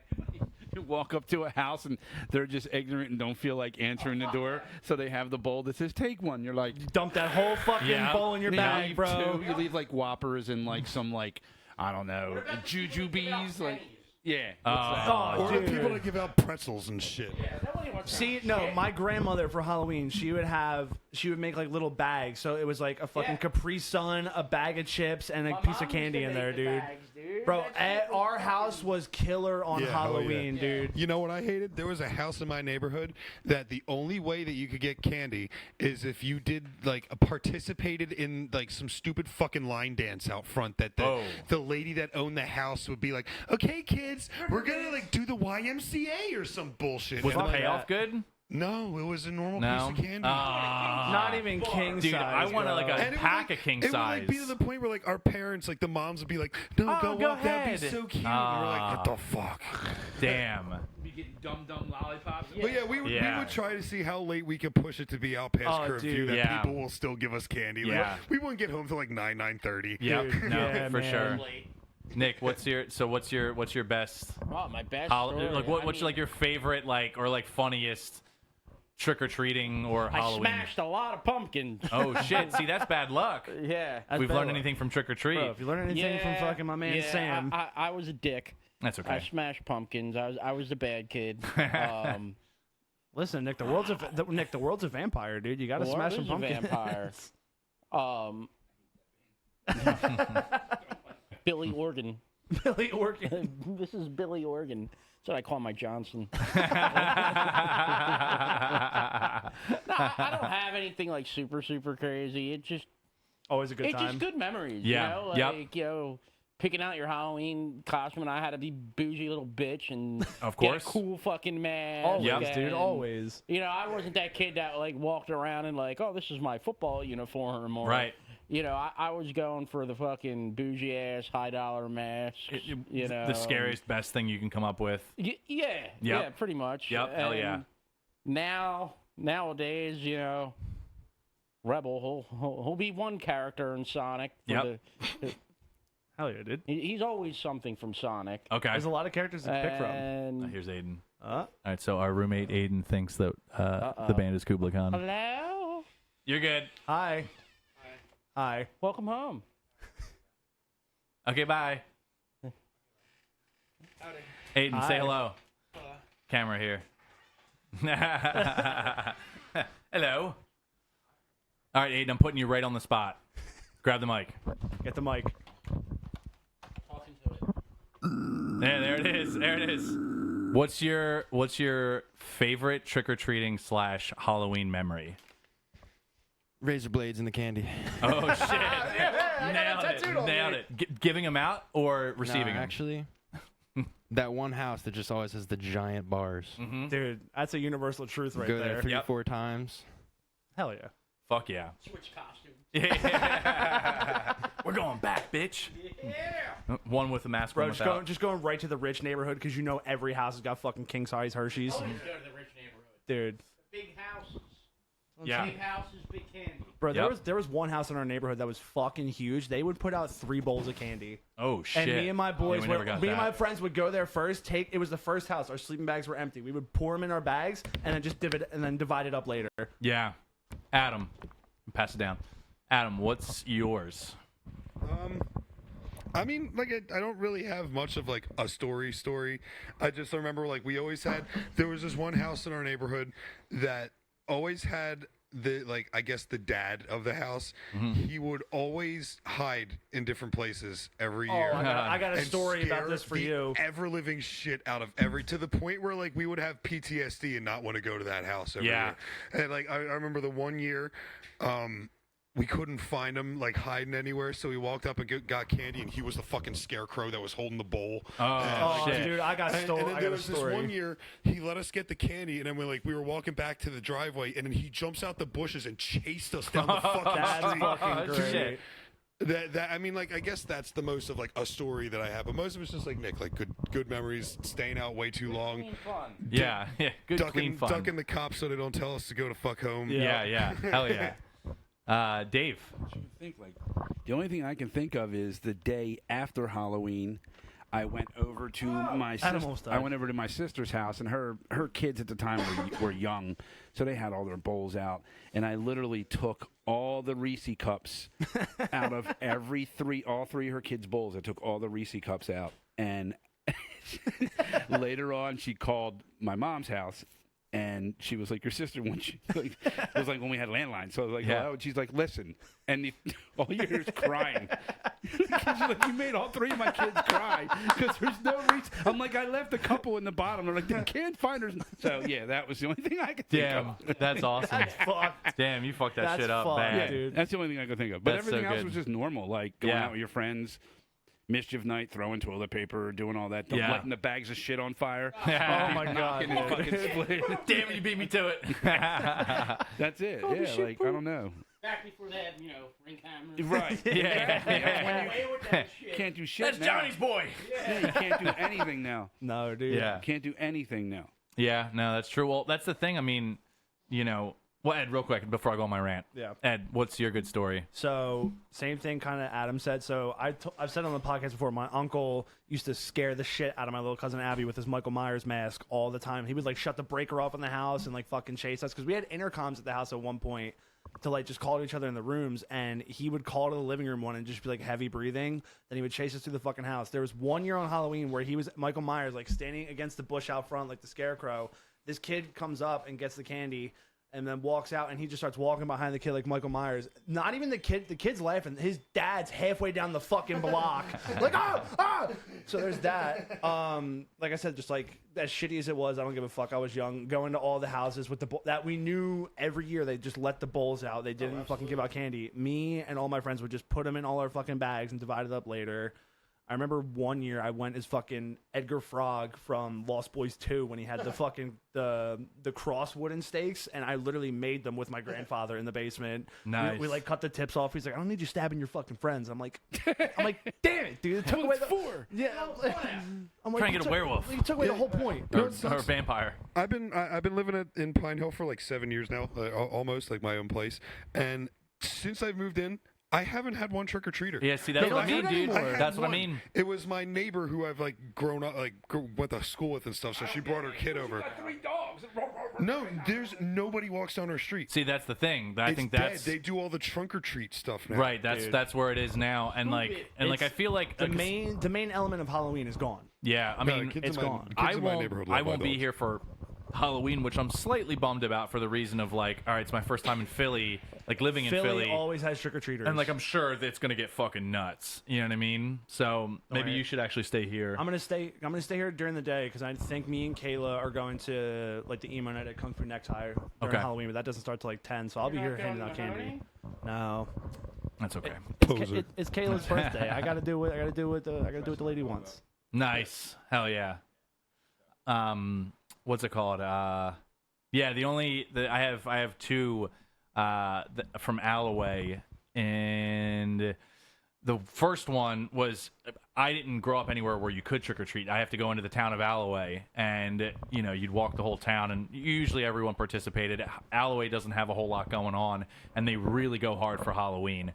And the first one was every year there was the witch house, which the two people would sit on top of the you'd have like the patio, and they would climb on the roof, and they would sit on top of the roof as witches, and they would like throw stuff at you and like taunt you. And then you would go in the house, and you'd have to walk in the house to get to the candy, and it would be a haunted house. They would like decorate it. They had lights, a fogger, everything. And like you'd have to like it was and like they always had great shit. And I remember for like years I was always scared to go in, and then finally I got the courage to like go in with a couple of my friends, and that was a fun one. Then one year specifically, I remember this because I had to stop at my friend Bree's house because my dad and I were walking around. I had glow sticks that somebody gave out, right? It was like not just glow sticks. I think they also had candy, but maybe they were just giving out glow sticks. So I had this glow stick, and I put it around my neck, and I was like wearing it. And then as a fucking kid, you know what I mean? You do dumb shit, and I like put it in my mouth, and I was just chewing on it, and then it fucking exploded in my mouth. I had never heard a story where this actually happened to somebody. And yeah, dude, I had a glow stick explode in my mouth, and I just remember I was just like spitting out like all this like feeling like Reagan. Dude, it was yeah, dude, it was like this like dude, it was like blue. Dude, it was like glowing blue liquid flowing out of my mouth, and it was insane. And I remember like I got to my friend Bree's house because she was like the only person that like I knew on the block where it was like happening. My dad was like, "What the fuck?" You know what I mean? And I like knocked on her door, and like they let me in. I had to like wash my mouth out in her sink and shit. It was like so fucking ridiculous. But yeah, literally, yeah, it was fucking crazy. That's wild. Yeah, it was, dude, trick-or-treating, it sucks because it's all trunk-or-treating now. And or they just don't do it. Yeah. Fucking stupid. It's like, I feel like the curfew now is like fucking 6 o'clock. You're right. And kids get out of school at like 4 o'clock. And I'm you like, get 2 hours to trick-or-treat. Yeah. It sucks. Bro, I would be out for like fucking 5 hours like Adam, just going to every house in every fucking surrounding neighborhood. Yeah, like I grew up in the neighborhood across the street from Highland, like Chestnut Glen. I would go to Blackwood Estates, then I would go to the neighborhood next to Highland, and then we would hop in my buddy's car. We would go to Glen Oaks. Yep. And then, like we would go so many places in one night. Dude, I would go from fucking my Sherrywood. area in Cherry Hill, and I would come over to Philly and go trick or treating because it was just they went to like midnight trick or treating here for a while. Yeah, that's wild. Real quick question for everybody. Top 3 Halloween candies. Oh, dude. Oh, shit, yeah. Wait. Reese, Duh. Almond Joy, Whoppers. That's, Almond. Almond Joys I'm on board with. All right, Reese's, obviously. I can't do Whoppers. Twix, Twix are good. Three Musketeers, All right. Reese's. Twix are my favorite candy ever. Yeah, Twix rule. Milky Ways, and Milky Ways. Oh, shit. Very nice. I'm Going a all Milky 3. Way whore. Very nice. Especially Dark chocolate? The dark. That's the one, Reese's, dude. the That's the fucking ones. Milky Way Midnights I are make insane. passionate love to one, man. Yeah, dude. Oh, my dude, those Throw are them good. bitches in the freezer for a little bit. Oh, yeah, man. dude. I'm So, about to DoorDash some of them right now. So for me, ready for this? Oh, I think there's a men's butt here. Hold on. It's gonna be like Smarties.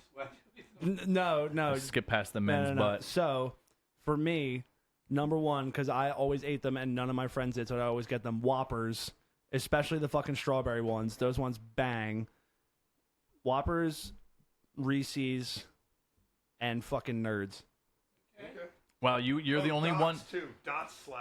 Dots are good. Dots fucking I do like slap. dots. But yeah, Nerds You're I the fuck only with. one that added a sweet in. Yeah. Everything else was chocolate. Everything else was chocolate. All right, Listen, yes. I All gotta- right, I think this is boobies in. It's Yep. the part. Or There's boobies in the fucking, shower. there was one house that would give out the little, like, fucking fun-sized packs of, like, sour gummy worms, and I fucking love sour gummy worms. It's my favorite candy. Yeah, I would have to say.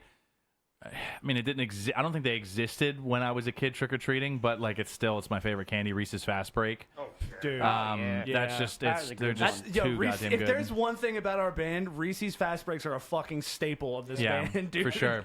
Yeah. Yo, what's up with an endorsement? Yo, facts. Facts. Hey, yo, Hershey. I actually do have a fuck. Yeah. Are they about to get it on? God damn it. I don't see anything. That's where Tom Atkins' butt is. All right, let's just go Right there. forward. Yep. All right, cool. Yeah, It's a long ass passionate love scene. So, yeah, I would say Reese's Fast Break, fucking Almond Joy, definitely, it's there. Can't with the fucking. I fucking love coconut, dude. Can't with the fucking. I can't with Love coconut, it. bro. I love it, dude. And then Werther's. No, I'm just kidding. Yo, Werther's fucked though. No, I do Werther's love a are good. Werther's. And then I guess the third one would be Twix. Yeah, I'm right there with Twix. I got to give an honorable mention for a fourth one for me, which would be whatchamacallits. Oh. Another honorable mention: Twizzlers. Yeah, Yes. dude. Yes. I mean, my new candy Mm-hmm. is Nice. the Twix sugar cookie. Yes. Oh, yes, I haven't had dude. that. Yes. I'm a fat pig. Yo, I haven't had that. Also, honorable mention to the fucking birthday cake Kit Kats. I have Those are I so have a fucking candy good. that I'm addicted to that nobody else fucking likes and looks at me like I'm crazy when I say I love them. Can I guess? Yes, Is it sweet or chocolate? chocolate mostly. Mostly chocolate. Interesting to say. They're fucking Kinder Bueno. No, Those are fucking They're good, bomb, but no. dude. Carmelo. no, they're good I too. love Carmelos. Nope. It's an old candy. It's been around. And think of like it's not like a bar. Is it a fucking? Is it like Is it fucking peanut chew? It's like pieces. No. Pieces? Do you do? Bunch of Crunch? No. Is it No. fucking Bunch of Crunch? No. Do you want to know? Do you want to know? All right, hit Yeah. it. You do? Hit it. Yeah. Raisinets. Oh, dude, Raisinets are great. I fucking Dude, I love Raisinets, dude. Dude, get the fuck out of here with a raisin. Dude, I'm the person. Just like the texture alone, I'll take It's a great. whole handful and just. Oh, Dude, you know what? You know what's funny? Raisins in general? not as much. I fucking love plain Adam came with us to see Chainsaw. Yeah. Yes. And I got Raisinets. Yeah. You did. Oh, you Yeah, did. I got yeah. Raisinets. He fucking, Yep. This dude walked up to me with a fucking bag of Raisinets and a fucking large popcorn. I said, I what the fucking fuck love That's are the you first time. doing? That's actually the first time in a long time that I got something else other than popcorn at the movie. I fucking love them so much. Can't do I don't raisins, get dude. popcorn because They're too rubbery. Then it tastes like shit. No, dude. It gets better. I've He goes DoorDashed. back 3 times for popcorn Dude, during the movie. dude. We sat down to watch a fucking. Dude, I should have DoorDashed Dude's AMC going popcorn bankrupt for this. because of his popcorn I shit budget. you not. We had a box of like 6 bags of popcorn. We sat down to watch a fucking Herschel Green movie. Herschel Gordon. Herschel Gordon. Before the fucking movie started, I made 3 bags gone. Why don't we should all chip in for fucking your birthday and get you a popcorn? Now hold on, wait. I have an announcement. I have an announcement. Let me see. What announcement? Orville Redenbach. No. Wait. It's close. It's close. Oh wait, you told Hold me on. about this, right? Hold on. Wait for it. did This is tell going to me be a about big this. reveal. Big reveal. So, it's going to be coming up soon. We will have our own code, but I can announce it now on the show that the TapeHead Massacre podcast is officially sponsored by Kelly's Killer Popcorn. Hey, Yeah, good we shit. are. You got a clapping Yep. machine? We do. Hold on. Clap. There it is. There's the applause. Laugh track. It's here. I got it on here. The popcorn. Oh wait, that's the applause, right? Popcorn. Oh right. They're ordered. The order is placed. But it's a mom and pop's business out of Texas, Ooh. and they make horror themed popcorn bags. dope. So it's like, and they make it all within house, and yeah, eventually excited for it's it. not going to work right now. So everyone listening, this code will not work right now. But Use they it said now, that it'll use be it now. made. Every hour. But you'll have code TapeHead will get you a percentage off, which It's live now. it's Do it. something. Yeah. But yeah, super stoked about that one. I'm fucking hyped. Yeah, for see, I that, love popcorn. I fucking absolutely love popcorn. I've DoorDashed popcorn from He's AMC lit- because you can. It's not a and joke, it's a nuts dude. thing It's to find not a out. joke. Dude, you can DoorDash popcorn from AMC. And it's a That's- fucking like now- shopping bag of popcorn. See, that's an inner thought thing. It is. Yeah, it you is. shouldn't have said that. Yeah, You know what it it is. is? You know what it is? You know what it is? It's us living on our own, and he's like, you know what? I'm just gonna get some fucking AMC popcorn That right kind now. of feels like a waste of free will.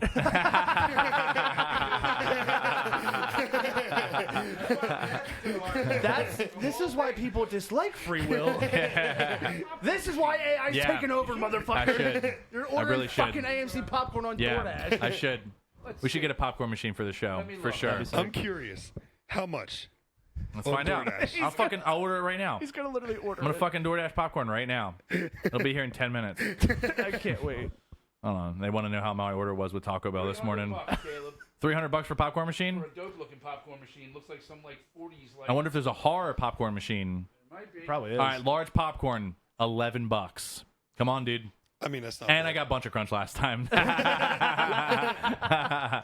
Oh, maybe I'll get Raisinets this time. Oh my god. Dude. What do they got? Get me a liter of cola. You know, a liter of cola? Liter cola. I Hold don't want a on. large farva. I want a goddamn liter of cola. Dude, they have hamburgers and shit on here you can get from there. That's such a weird thing. Yeah, get a fucking AMC pizza. I live in up Philly this now. bitch. I can fucking DoorDash burgers. My Yeah, uncle that's has that sick. joint. It's fucking sick. That's sick. Dude, it's fucking awesome. I wonder who's like it hits like 5:30, 6 o'clock p.m. is like, let me get dinner from AMC.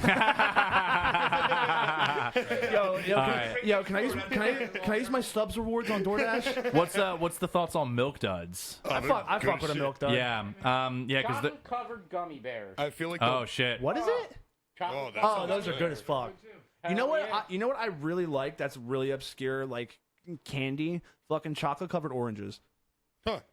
Interesting. My mom got them all the time, and I've I fuck. had- It's not even like actual orange in it. It's just like chocolate with an I orange was gonna taste. say I've had like chocolate bars that have like an orange filling. It's like in the it. It's really good. it's like the little fucking purple box you get at like the back of like Macy's that she would get all the time. Dark chocolate with jalapeno peppers. yeah. It's That just good. sounds fucking Man, you banging. got a bladder like a woman.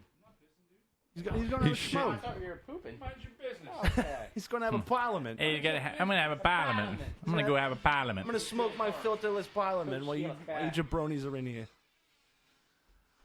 All Fuck right, let's yeah. talk shit. All right. Now, what's man. it called? All right. So, what's one movie? One.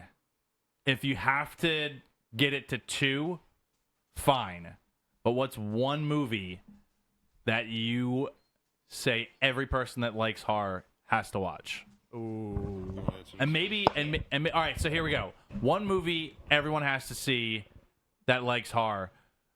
Second movie will be another movie that you think no one has heard of that should check it out. And it's a double-edged sword there, but Oh, I got my answers already. So, a movie that I don't think enough people have seen that I think people should. I know. I have an answer. Incident in a Ghost Land. That movie's got a really cool twist in it. It's on Shudder. It's really cool.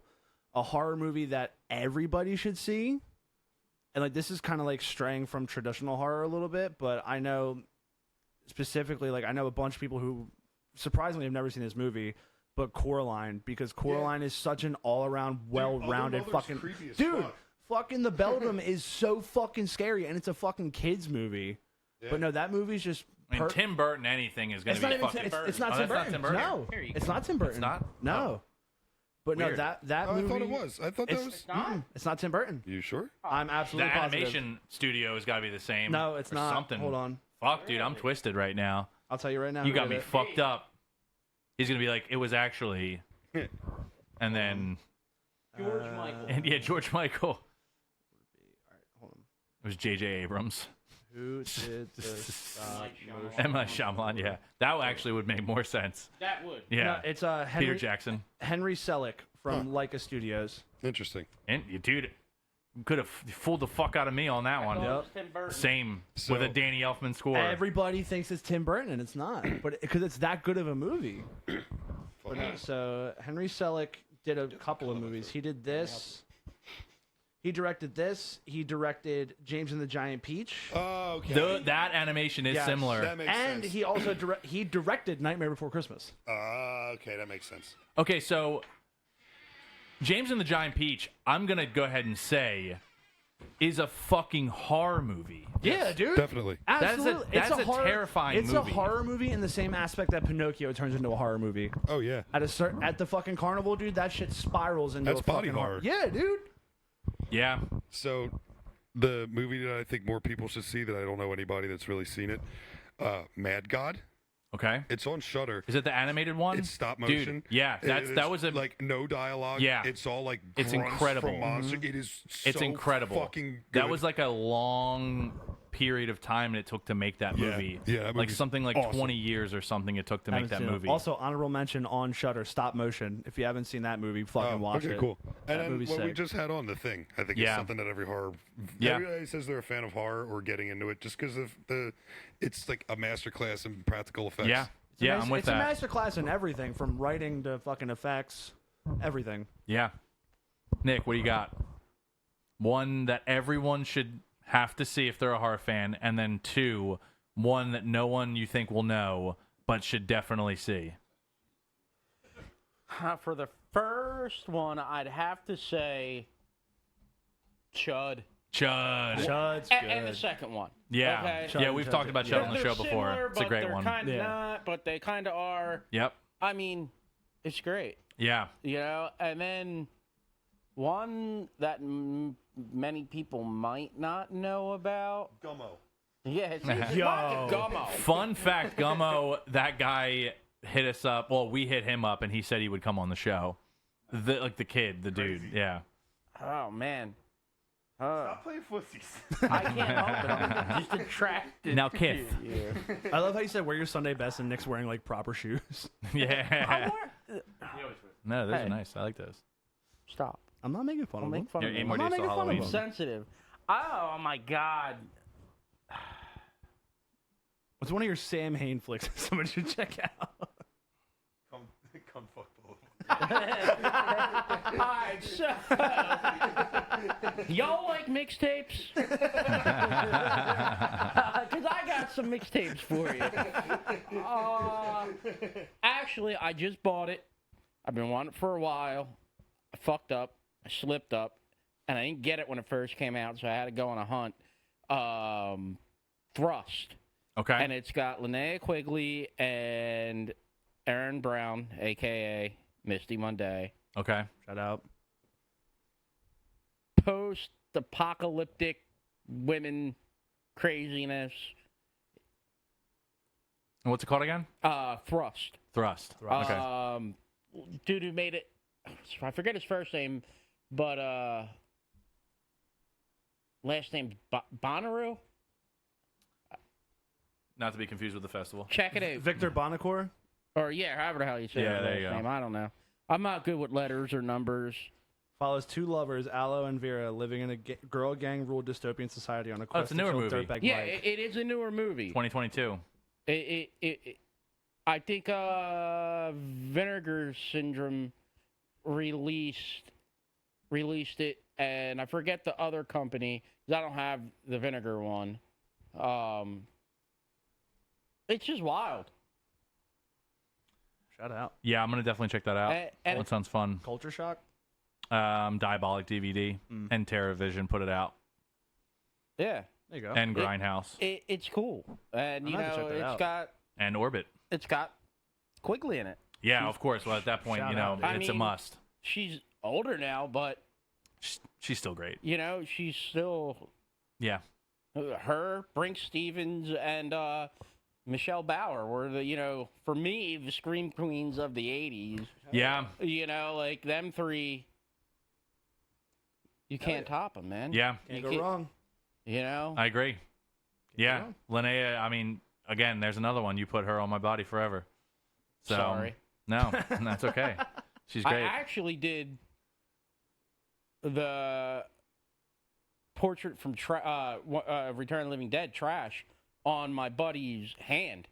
Oh, Really? the palm or the top? The top part. top, yeah. And when she was at Monster Mania, in the Cherry Hill one, when I went up to meet her, I didn't know because usually my buddy is security there, but that year he didn't do it, or I don't know if he does it anymore. But I told her, a buddy of mine is supposed to come up and show you his hand. I said I did trash on it, and he must have came up, all right, and she's like, oh, big guy, mohawk. I said, yeah, that's my buddy Eric. She's like, yeah, I still have a picture with her, and I don't know how I look. I just look, I don't know. Nah, she's great. Just happy to be there. Not only that, she's a very good guitar player. No way. And she does. So much. I love you. I love your prosthetic vagina. She has a very nice Gibson 335. Wow. Shout out. Nice. Yes. And I actually have a magazine with her. You do? Where she did. That's actually her guitar. Wow. That's She crazy. has an SG too. Hell Oh, yeah. sick. But, yeah, the 335 tobacco sunburst. It's fucking. Classic. It's Classic everything you guitar. want in Yep. a woman. Yep. Or grandmother. Yeah. Somebody's grandma, maybe. Yeah. That's I've awesome. done a lot of. I've done a lot of her. I've done a lot of Tarman. So. Yeah. That's sick. And if you have never watched Return of the Living Dead, then I don't know. You got to go watch that Fuck you do. for You gotta- sure. You got to watch it or jump off a bridge. Or, Right. Suicide is badass. all right. All the first 3 Return of the Living Deads are the best. Yeah. 1, 2, and 3. Yeah. Okay, they're great. Yeah, I There was just a watched third 2 one, man. yesterday. I can still remember watching that. You know, as a young man. Yeah.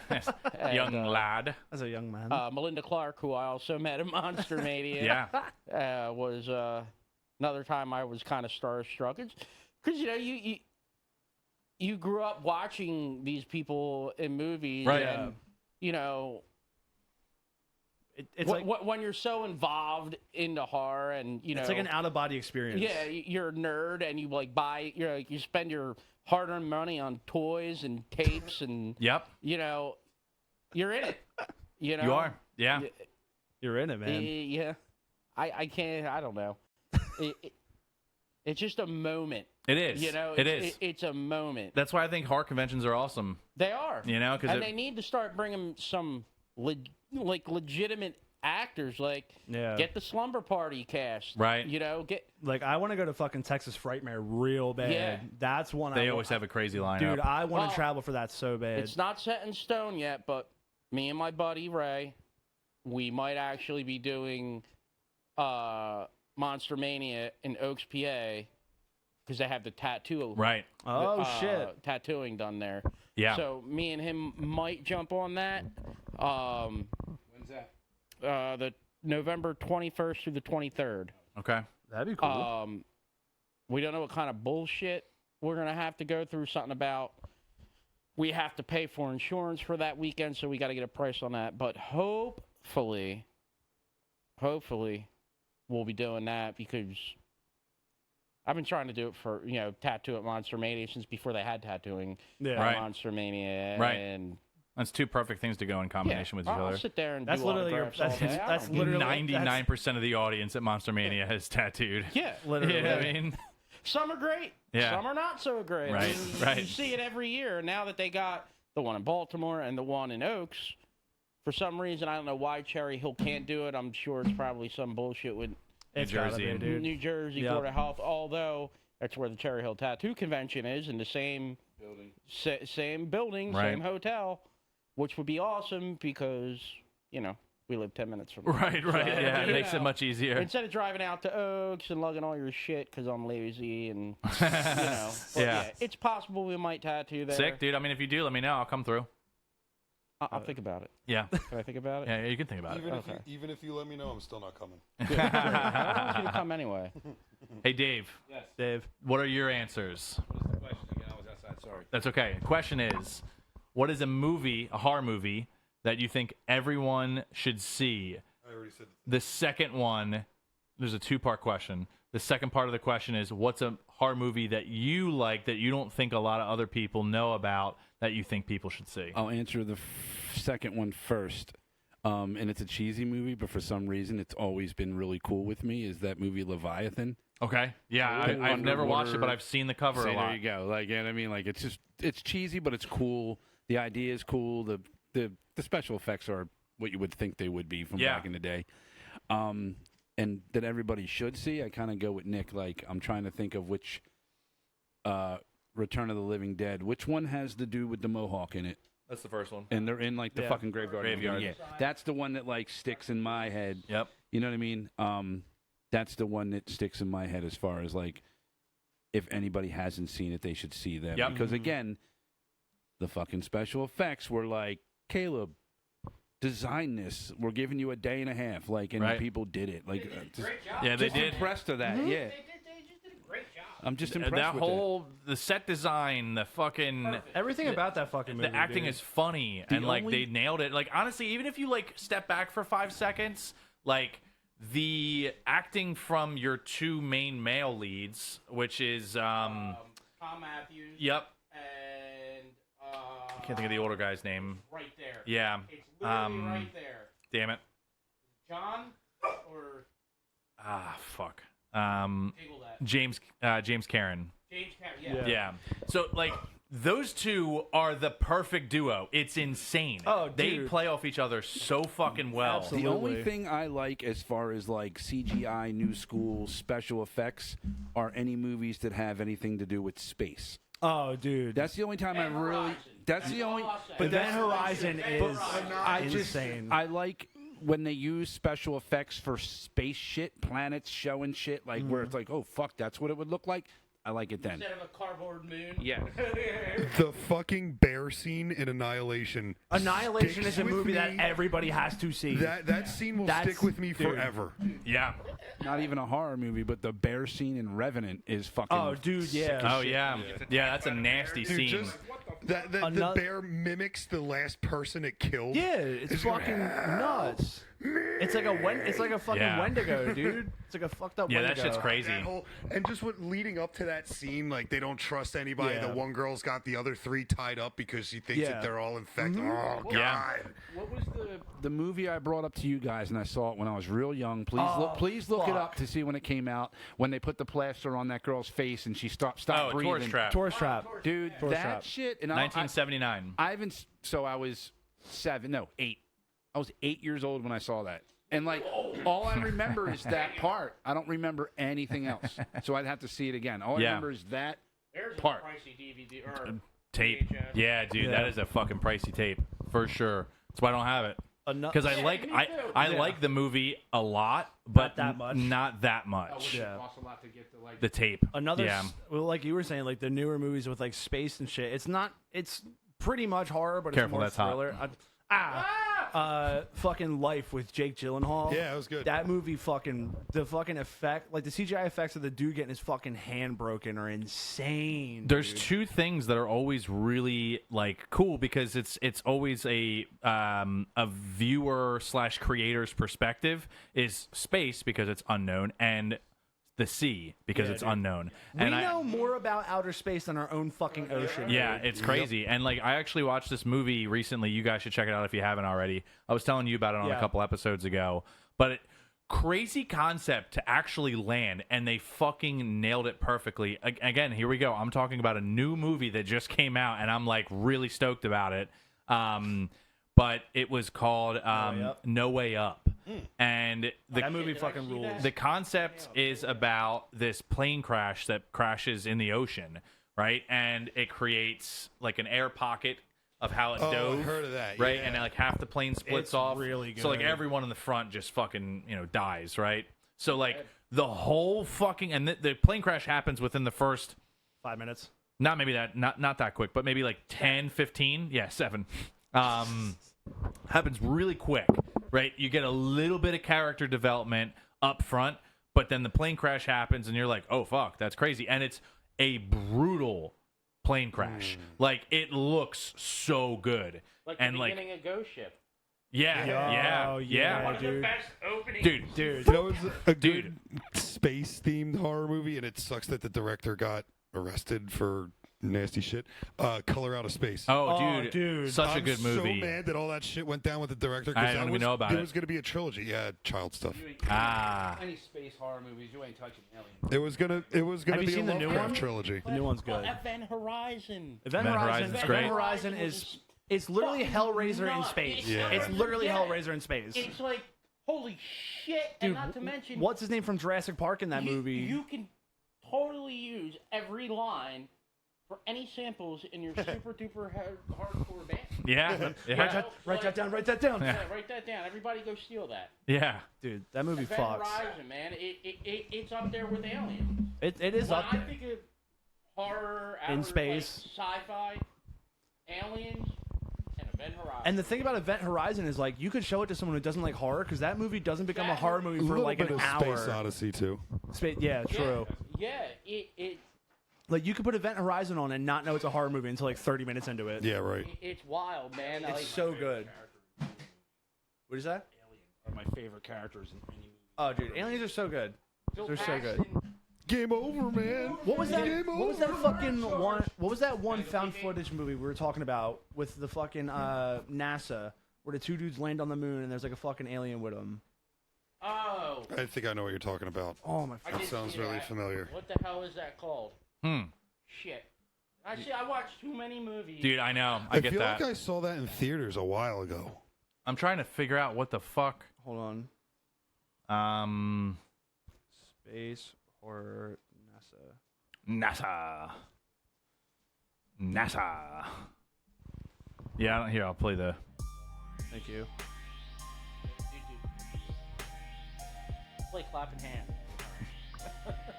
Apollo 18. Oh, yeah. Apollo Oh, 18. Apollo 18. That yeah. movie fucking I ruled, rented dude. that at Action Video in fucking Woodbury Heights. Okay. Dude, that movie Because- rules. A found footage horror movie Did in I space, Redbox dude. it? I don't Yeah. know. It was years ago when it first came out. Speaking Yeah. of found footage movies, the Grave Encounters movies. Oh yeah. It's getting They're remade, making- dude. yeah, they're It's getting making a new rebooted one. with fucking Justin Long. Yeah, Justin buddy. Long's the Dude, main- he's he's on a revival in horror movies, dude. yeah. He's behind a lot of stuff right now. Him He's and doing Eli- really good him stuff. and Elijah Wood are I both still doing think horror shit. my Yeah, favorite I want to watch it. my favorite found footage is probably As Above, So Below, though. Same. It's That funny movie that was gonna be fucking something I put rules. on. Yeah, That movie Yeah. that fucking movie rules. is intense. Yeah. That, Yeah, it's a great that movie. If you don't have claustrophobia, that movie gives you claustrophobia. Yep. Yeah. Yeah. So that's the thing. Like, And it's just a cool It concept. used to be Grave Encounters. Yeah, and then I Grave saw Encounters- As Above, So Below. Grave Encounters 2 for me is so yeah, just the good. way it's cool because you can watch those movies in any order. Yeah. and it's Either makes order. sense. So, yeah. mhm. Well, what's the one movie that Bengal really likes? Cloverfield. Oh yeah, he Cloverfield's does. Yeah. cool. He's like, obsessed with that all movie, He about dude. it. loves Yeah. Cloverfield. Yeah. With that like weird monster they don't show. Yeah. Yeah. I'll tell you that. But they do eventually, At the kind last of. 30 seconds. Right at the. Well, no, they showed this. the end of the first one. You see see it like for- its legs in the beginning, and then at the end, it's like a pan out of it, like just come yeah. overtaking the city. What was However, the one with John Goodman? 'Cause that's that one's 10 insane. Cloverfield Lane. Cloverfield Lane. That That movie- movie rules. John Goodman was goddamn menacing. When he just Yeah, when he pulls out the dude. barrel, yeah, the fucking vat of acid, and he's like, "Which one of you did it?" Yeah, but you know what's crazy is that because of Matt, I found out that had to do with Cloverfield. yeah, Yeah. mhm. I was like, what the fuck? I was like, I think- didn't know it was the same thing. I think I read somewhere like that originally wasn't gonna be. It wasn't supposed to be Yeah, Cloverfield. and then they Because then decided it to flips tie at the it in. end. You're like, what Yeah. the fuck? Yeah, it So wasn't supposed to be it's- Cloverfield Yeah, at that was first. such a good movie. Plus John Goodman. Yeah, John Goodman amazing in being. that shit. Yo, if you mean. ever want to watch a movie with a comedic actor being mean, watch Becky. You Or, see fucking Vince Kevin Vaughn, James. Vince Vaughn, Norman Bates is Psycho. Oh, That's yeah. a great one. Fucking but no, crazy. fucking seeing Kevin James as a fucking sadistic white yeah. supremacist in Becky. Becky sick. was awesome. Becky was dude. fucking That's so yeah, sick. yeah, that is a really crazy concept. You told me about that, yeah. Yo, that and Wrath of Becky, where it's fucking oh my god, Stifler. Stifler's the bad guy in Wrath of Becky. Did you Oh, see? shit. What's his what was it name? called? Green Room. I love that with the fucking punks? movie. I Yeah. fucking love That that movie movie. was great. Patrick Stewart as a fucking white supremacist. Yeah. What? What? Yep. Wild. That's my next movie rec for fucking the Guitar Center Movie Club. Okay. Is that? That movie's great. Yeah. Movie rips. It's like we've all had bad show experiences here, but nothing like this. Yeah. I think I saw they're doing a new Creep too. No, Creep Tape Season 2 is coming out. Oh, okay. Did you Yeah. watch it yet? Oh, No. It's good. Oh, Creep cool. Tape Season 1 is Yeah. better than both It's really movies. good. Yeah. good to know. It actually, yeah, I can get behind that. There's one episode where he's filming the guy, and the dude it's at the end of the episode, and the dude thinks he's got a fake axe, and he's like, "Look," and he like rubs the blade, and he's like, "See, it's just rubber." And then he takes his hand off and like goes to like shake the dude's hand or something, and he sees the blood on his hand, and then he just gets chased in the snow. See, I think I like that whole series because it reminds me so much of the Poughkeepsie tapes. Yes, Oh, yeah. we were just talking I about this remember today. when I was a kid, I could have sworn up and down that was real fucking footage. You want to know the theory? You want to know my favorite theory about that movie? Hmm. It's not a documentary that they're making about the killer. It's the killer's documentary about them making the documentary Oh, about shit. him. That's cool. It's like because it's like a fucking compilation movie of all his greatest hits. What do you guys think of? And it wasn't a movie, but it was like literally like back in the day. It was the first like you probably remember it. You might. Yeah, I know you guys won't. You might. Oh, No, I know you will. They used to make like these like compilation tapes called Faces of Death. Oh yeah, of Oh course. yeah, dude. Where it was just yeah, you all, put me like- onto that. Yeah, That was like the first like exposure to like. You can watch But them see, all they're all mixed. in So one- that those, yeah, and what those are is Mixtapes. that it's a mix of Like footage, fake right? and real shit happening. okay. I So didn't know like that. it's basically to trick you because it'll be like the one scene that I can remember. the autopsy. Yeah, that one doesn't really stick with me too much, but the one that sticks with me that's always like I just don't really have any business watching it is the monkey scene. But beating it with the dude. fucking on the And it's like table. it's like a delicacy Yep, thing where these yep. like people sit around and a they table eat and the just like brains. eat the brains out of Yep. the monkeys like it's alive still. Yeah, it was a terrible and like feeling watching that's real. That's real, but then like it'll be like the next thing will be fake. yeah. Okay. Right? So cuz there's like body cam footage before there was body cam. Like it's not body cam, it's like a film crew following sure. police officers. Like that stuff's fake, but it's mixed in with the real stuff so you're like, "Oh, this is all real." Right. I thought They it was. mixed. Then there was another series of stuff that came out called Traces of Death. That's all real. Yeah, Okay. dude. That So- one fucked me up for a minute. Yeah, Traces of Death. Cannibal Holocaust. Right. Yeah, well, see, listen. I got it. I showed him. Ferox? Man, they We didn't watch that yet. No. So I showed you. What did we watch? We talked about it on the show. The Sadness. Said, yo, The Sadness. that and movie rips. a zombie movie basically, but not entirely. But Ed hasn't seen a lot of, and neither of you. I know Ed or Nick has, but no. But a lot of like you have Cannibal Holocaust, which is like the one usually people will know about. They might not have seen it, but they'll know about it. The one that's like way worse and like more fucked up is Cannibal Ferox, aka Make Them Die Slowly, and that's what inspired Eli Roth to make Green Inferno. I've seen that. Everyone's one, like, dude. "Oh, it's Cannibal Holocaust." It's like, no, it's actually Cannibal Ferox because Yeah. that one, the director Umberto Bava. If I think there's a lot of Umbertos. Hold on, let me see here. Cannibal Ferox. I just want to make sure I'm getting the director right because there's a couple of Bavas and Umberto Lenzi is who directed Cannibal Ferox. He was jailed because they thought it was a snuff film. He had to bring all them people to court. Yep, Yeah. he had to literally bring the cast to court. Prove they're alive and everything. Yeah. Fucking wild, Yep. dude. We ain't That- even gonna touch on 120 Days of Sodom. Yeah, Yo, see that's don't- yeah. So We're not even there's gonna touch that. So there's a movie I watched with Kayla recently. It's on HBO. It's I forget the fucking name of it, but it's like all French dancers, and somebody spikes the daiquiri like punch bowl with LSD, and it trips out the whole thing. Like people get killed like insane. And in the beginning, it's showing the interviews with like all the dancers. And it shows all these fucked up horror movies that are like references to it. So there's like Possession, there's 120 Days of Sodom on there. And I'm looking at all that. I'm like, oh, if this movie's like influenced by these, like I'm in for a fucking ride. It's an hour and a half fever dream of just fucking interpretive dance and people like slitting their own wrists and fucking in like pools of blood. It's What's nuts. that called? I'll look it up right now. Climax. Climax. Yeah, okay. That movie, if you want to sit down for an hour and a half and have a fucking fever dream, because it's all filmed in like one shot. And it's Okay. fucking Well, crazy. speaking of which, We just watched Mads today. it's called Mads, and it's a one-shotter. Which the only other to my knowledge, the only other one-shot film that I watched was that movie that just came out, Adolescence. Yes.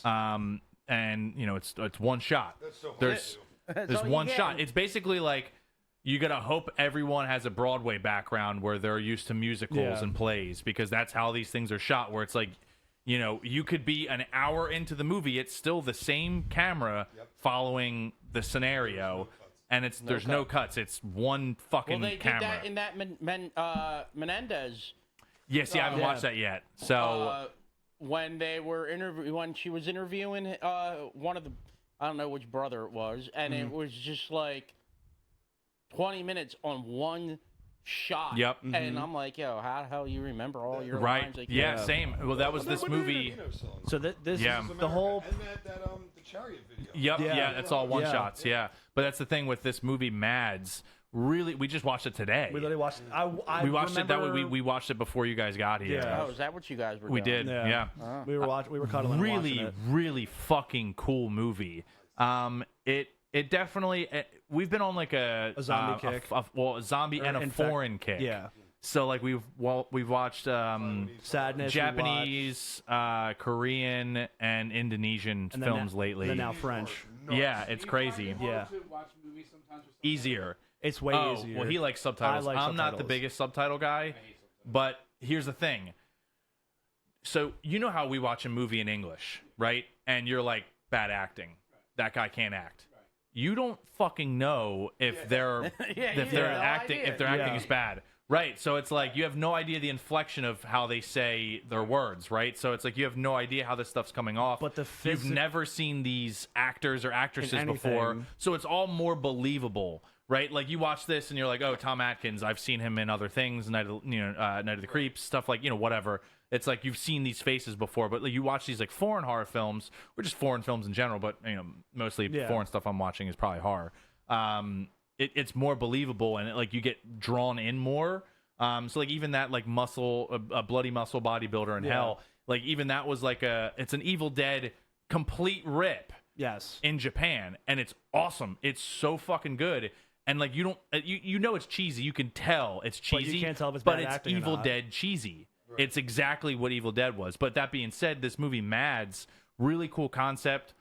Not really zombies, kind of like 28 Days Later ish kind of thing, where it's like it's not a reanimation thing. It's like a rage virus. Very rabid people. And the physical rabid people. The physical acting in this movie is insanely it's good. crazy, and it's all one shot, and it starts off daytime, right? And like the movie's probably an hour and a half runtime. Yeah. And like you watch it get dark, there's multiple locations, which makes it harder because you have to travel, and there's like travel sequences of they're getting a in the car back, following they're another getting car. in the back of a truck, and they're driving to a party. Then the dude comes out, gets on a bike, and rides back to his house. It's a fucking crazy. Yeah, there's like a couple like bicycle means of transportation, and then there's like 2 vehicles, and then it's on there's foot. like an elevator scene that the elevator gets stuck. It's just like really crazy shit. Special effects, fantastic. Yeah. The gore is great. There's not much, but it's like fucking fantastic. Yeah. The story plot is awesome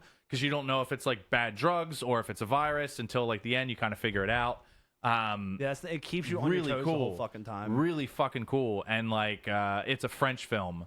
Yes. Well, bonjour. But it's really good. It's called Mads, and it's on Shudder. If you haven't watched it, watch That's it. a really, really good one. Thanks for all you watch it. Hey. Adam, you'll really fuck with it. Oh, the director was murdered for 120 days of Sodom. Yes. Oh, that's a Real thing? life. That's an actual thing, yeah. He was. They killed him. Yeah. Whoa. Yeah. Yeah, I didn't know that's that. That's how fucked that movie I mean, again, is. for the 70s. Yeah. I mean, nowadays, the stuff we've seen, Right. Yeah, That's but as that- taboo that- as it gets. That shit was unheard. That was sacrilegious. That was a wild ride. I mean, I have the collector's edition, big book. The big steel book. Yeah, I mean, why not? Yeah. I mean, it's funny. I mean, they ate turds. Yeah. They feed them turds. Yeah. It's wild. I mean, they're not really eating turds. Right. It's probably like some fucking melted Snickers bar. But Right. I mean, for the error, man, and all the shit that's fucking happening. getting in that movie. murdered over making it because That's wild. I didn't know that. Yeah, it was. That's wild. actually crazy. I mean, the edition that I have is the DVD, and it's got like this giant book, and it even tells you in there. Dude's got some crazy ass name, but Yeah, that's wild. they murked him. Yeah, I can't really like think of any other situation aside from Cannibal Ferox. You know what I mean? Where like the director got into. Well, you got the guinea pig series. Remember Tumbling Doll of Flesh? Oh, Tumbling Doll of Flesh. Yeah. When Charlie Sheen called the FBI. Yep. Yeah. Oh my God! It's just they're killing her. Yeah. Didn't the people that made the Blair Witch, didn't they like lie to all the actors? Yeah, and they had actresses' to show up in families court, too. And, like they didn't tell them where they were, and all the families thought that they were just like kidnapped and gone. They put them in like a hotel for like 2 months or some shit like that when they were marketing the movie. They didn't tell the actors like the whole plot of the story or anything. Just put them in the woods and said, "Here's the waypoints you got to go to. Do it." Oh, yeah, I went and saw it in the movies. And then everything that happened, and that's why it seems so real. All those reactions were genuine. They didn't. Right. They didn't know. Dude, that was. They didn't know any of that was going to happen to them. That's the first movie that got like a true internet marketing campaign behind it that made it this crazy Because thing. they made the website. It wasn't even about the movie. It was just the website of like, have you seen these Yeah. people? And then the second one sucked. Second one was Yeah. bad. I don't even know if I've ever watched The it. video game's pretty cool. Video game's cool. Yeah. Second one sucked. The remake, I don't know why you're showing the Blair Witch, but you should not be because it looks fucking stupid. Forget it. It looks stupid. Yeah, I don't think I've ever actually watched You it. watched it there. Yeah. what I'm I saying. just remember the first one being really good as First one's of great. what it Yeah. is. I mean, it still holds up. If you're Yeah. a huge horror game fan like I am, solid video game. Yeah. It was a very Never good played game. it. Was a good game. That part when they're in the fucking tents and they fucking wake up and they hear them little laughing shadows. Oh, in the yeah. back. Why was it so creepy? But It was- Yeah. fuck, because you running in complete blackness. Like, Yeah. Fucking creepy. Yeah, There's also something to say about a movie that has no score. Yeah. There's no Yeah. music it's just at them. all. That's what made it so real. Yeah. Outcast. Yeah, Outcast. Well, there's a couple. I'm trying to think of one that I watched recently that has no score. I mean, a film I had that has no dialogue. That's a new one. Is Azrael. That was really fucking Does the good. thing have dialogue? I don't think. Or music? I've never heard yeah, of It does. It Yeah, does. that's composed by God's got no dialogue. Yeah. who did the thing? I know this as I'm looking it up. Oh Jesus Christ! John Carpenter, Yeah, dude. John Carpenter. John Carpenter? Yeah. He always does his own shit. Yeah, I knew that. Shout out. Probably playing on that little Casio. You know Yeah. he was. Yeah, you no know he was doubt. playing on that Casio. Christ, $5 he spent on that. should have known that one. Yeah. Yeah, that's crazy. Isn't it crazy? It is. It is some of the most iconic things you can find out and just from. on a fucking Casio, dude. Yeah, but well, That was fun. that was fucking cool, guys. All right, let's do it over. All right, let's start over. Right. We actually this fuck, we wasn't weren't recording. this wasn't recording. I'm actually going to take this time to say I quit the band. Ah, shit, there it is. Damn it. I'm going to take this time to say yes. Yeah. Well, if anybody's in the tri-state area and wants to get tattooed, you can go and get tattooed by Nick and Dave. Yes, you can. Yes, you can. They do wonderful work. I Adam. only do Return of the Living Dead tattoos. Yeah. Only Tar Man. I I mean, I got Ooh, a I'm sick ass special piece then, I from guess. Nick on my arm. mean, yeah, that's the thing. I think we all have a little bit of something from both y'all. Yeah. Pretty much all my legs So, are Nick. yeah. But I didn't do that one. No, that's Danny. And I didn't do that one. These three were Danny. And I didn't do that one. That's Trox. And And all the little ones are all Jasper. the ones.